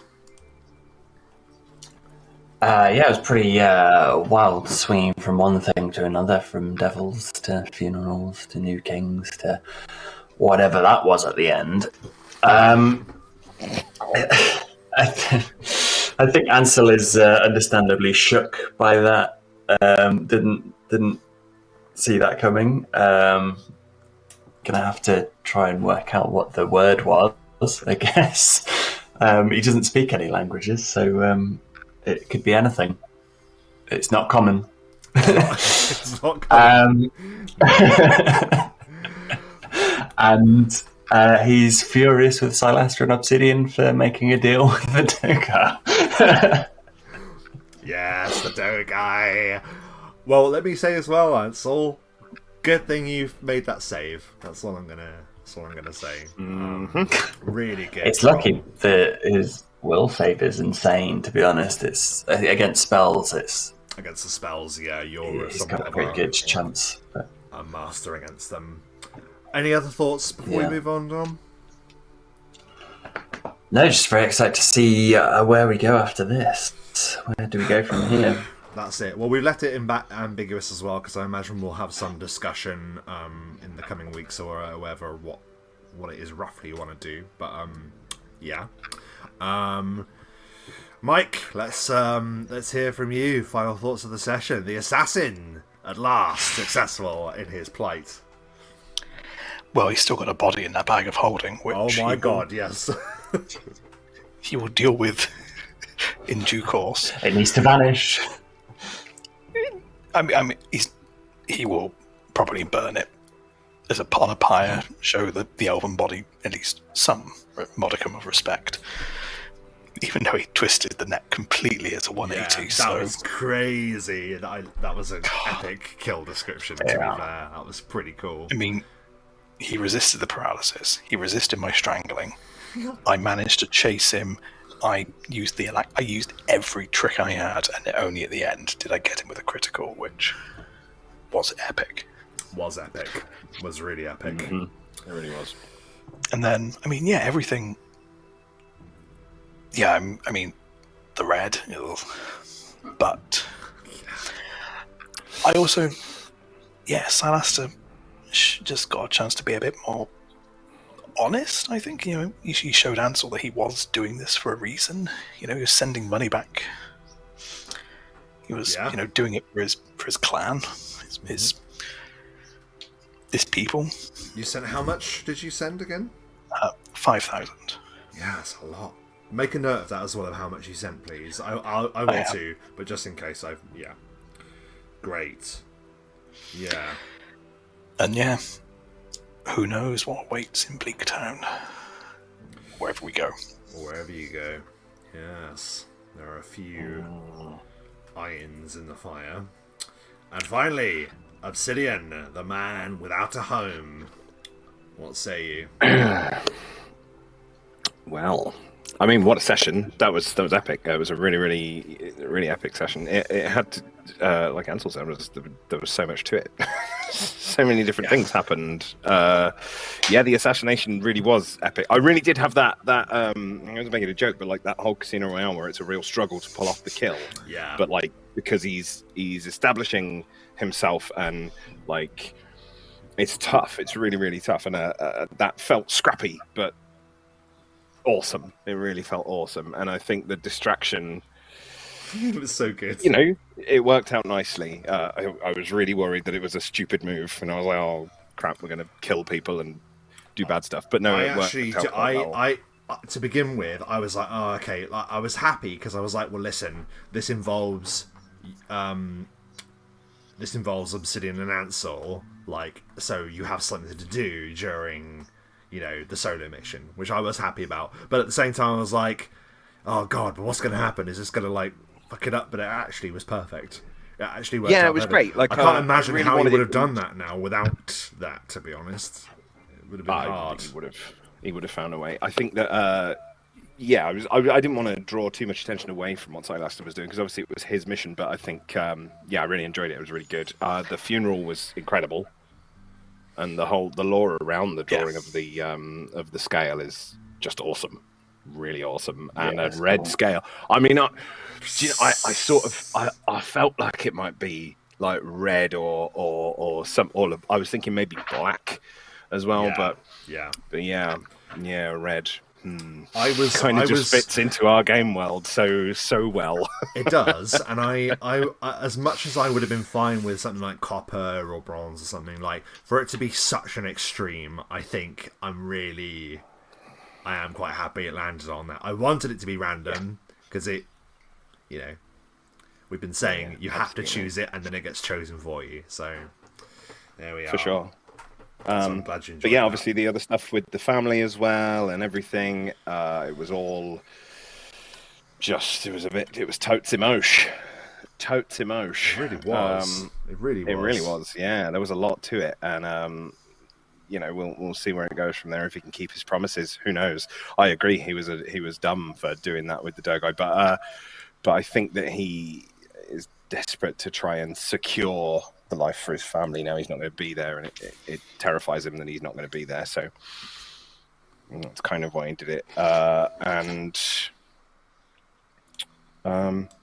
that's it really. Brigade of Whist. Well chuffed.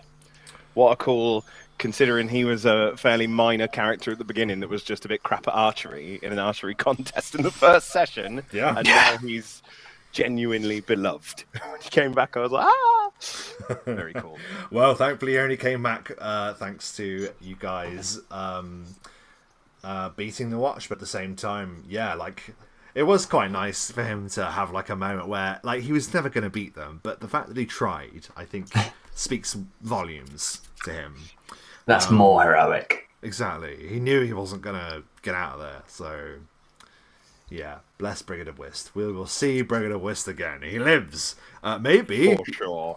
But considering now you've been given a mission to head to Ireland, that will mean that the road will take you to Whist, where Brigade of Whist comes from. So who knows? Maybe he will see home. Maybe he will finally be home. But that's a story for another time. So first of all, thank you to everyone who contributed into the chat today. Really, really fantastic input from everyone. Which is really nice. You know, it is. Yeah, even that ruination. Yes. Well, Yeah. listen. I mean, it's. Could've I'm gone worse glad for that us, it though. was there. You know, and I tried to use it against you. It just didn't go my way. The But tension group. yeah, I was thinking, I should have saved it for the concentration check. I should have saved it for them maybe, and maybe it would have been. But he'd already used it, so there we are. So yeah, thank you so much for everyone that has been involved, because admittedly sometimes we are a bit absent from the chat. It's because of the nature of the game, but we do really, really appreciate it. And for those watching after the fact as well, thank you ever so much for continuing to watch Knights of the Apocalypse and Roll the Bones. We are going to obviously continue this. This is by no means the end, but at the same time, we do have some other games coming up as well, which we're going to have to discuss when they're happening, because we are going to be returning to the Penny Kingdoms TPK at some point. So that's on the horizon as well. But yeah, please give us a like if you like the video, subscribe if you'd like to see more like it, and of course, all that remains for me to say now is bone them rolls. Take it easy. Bonum.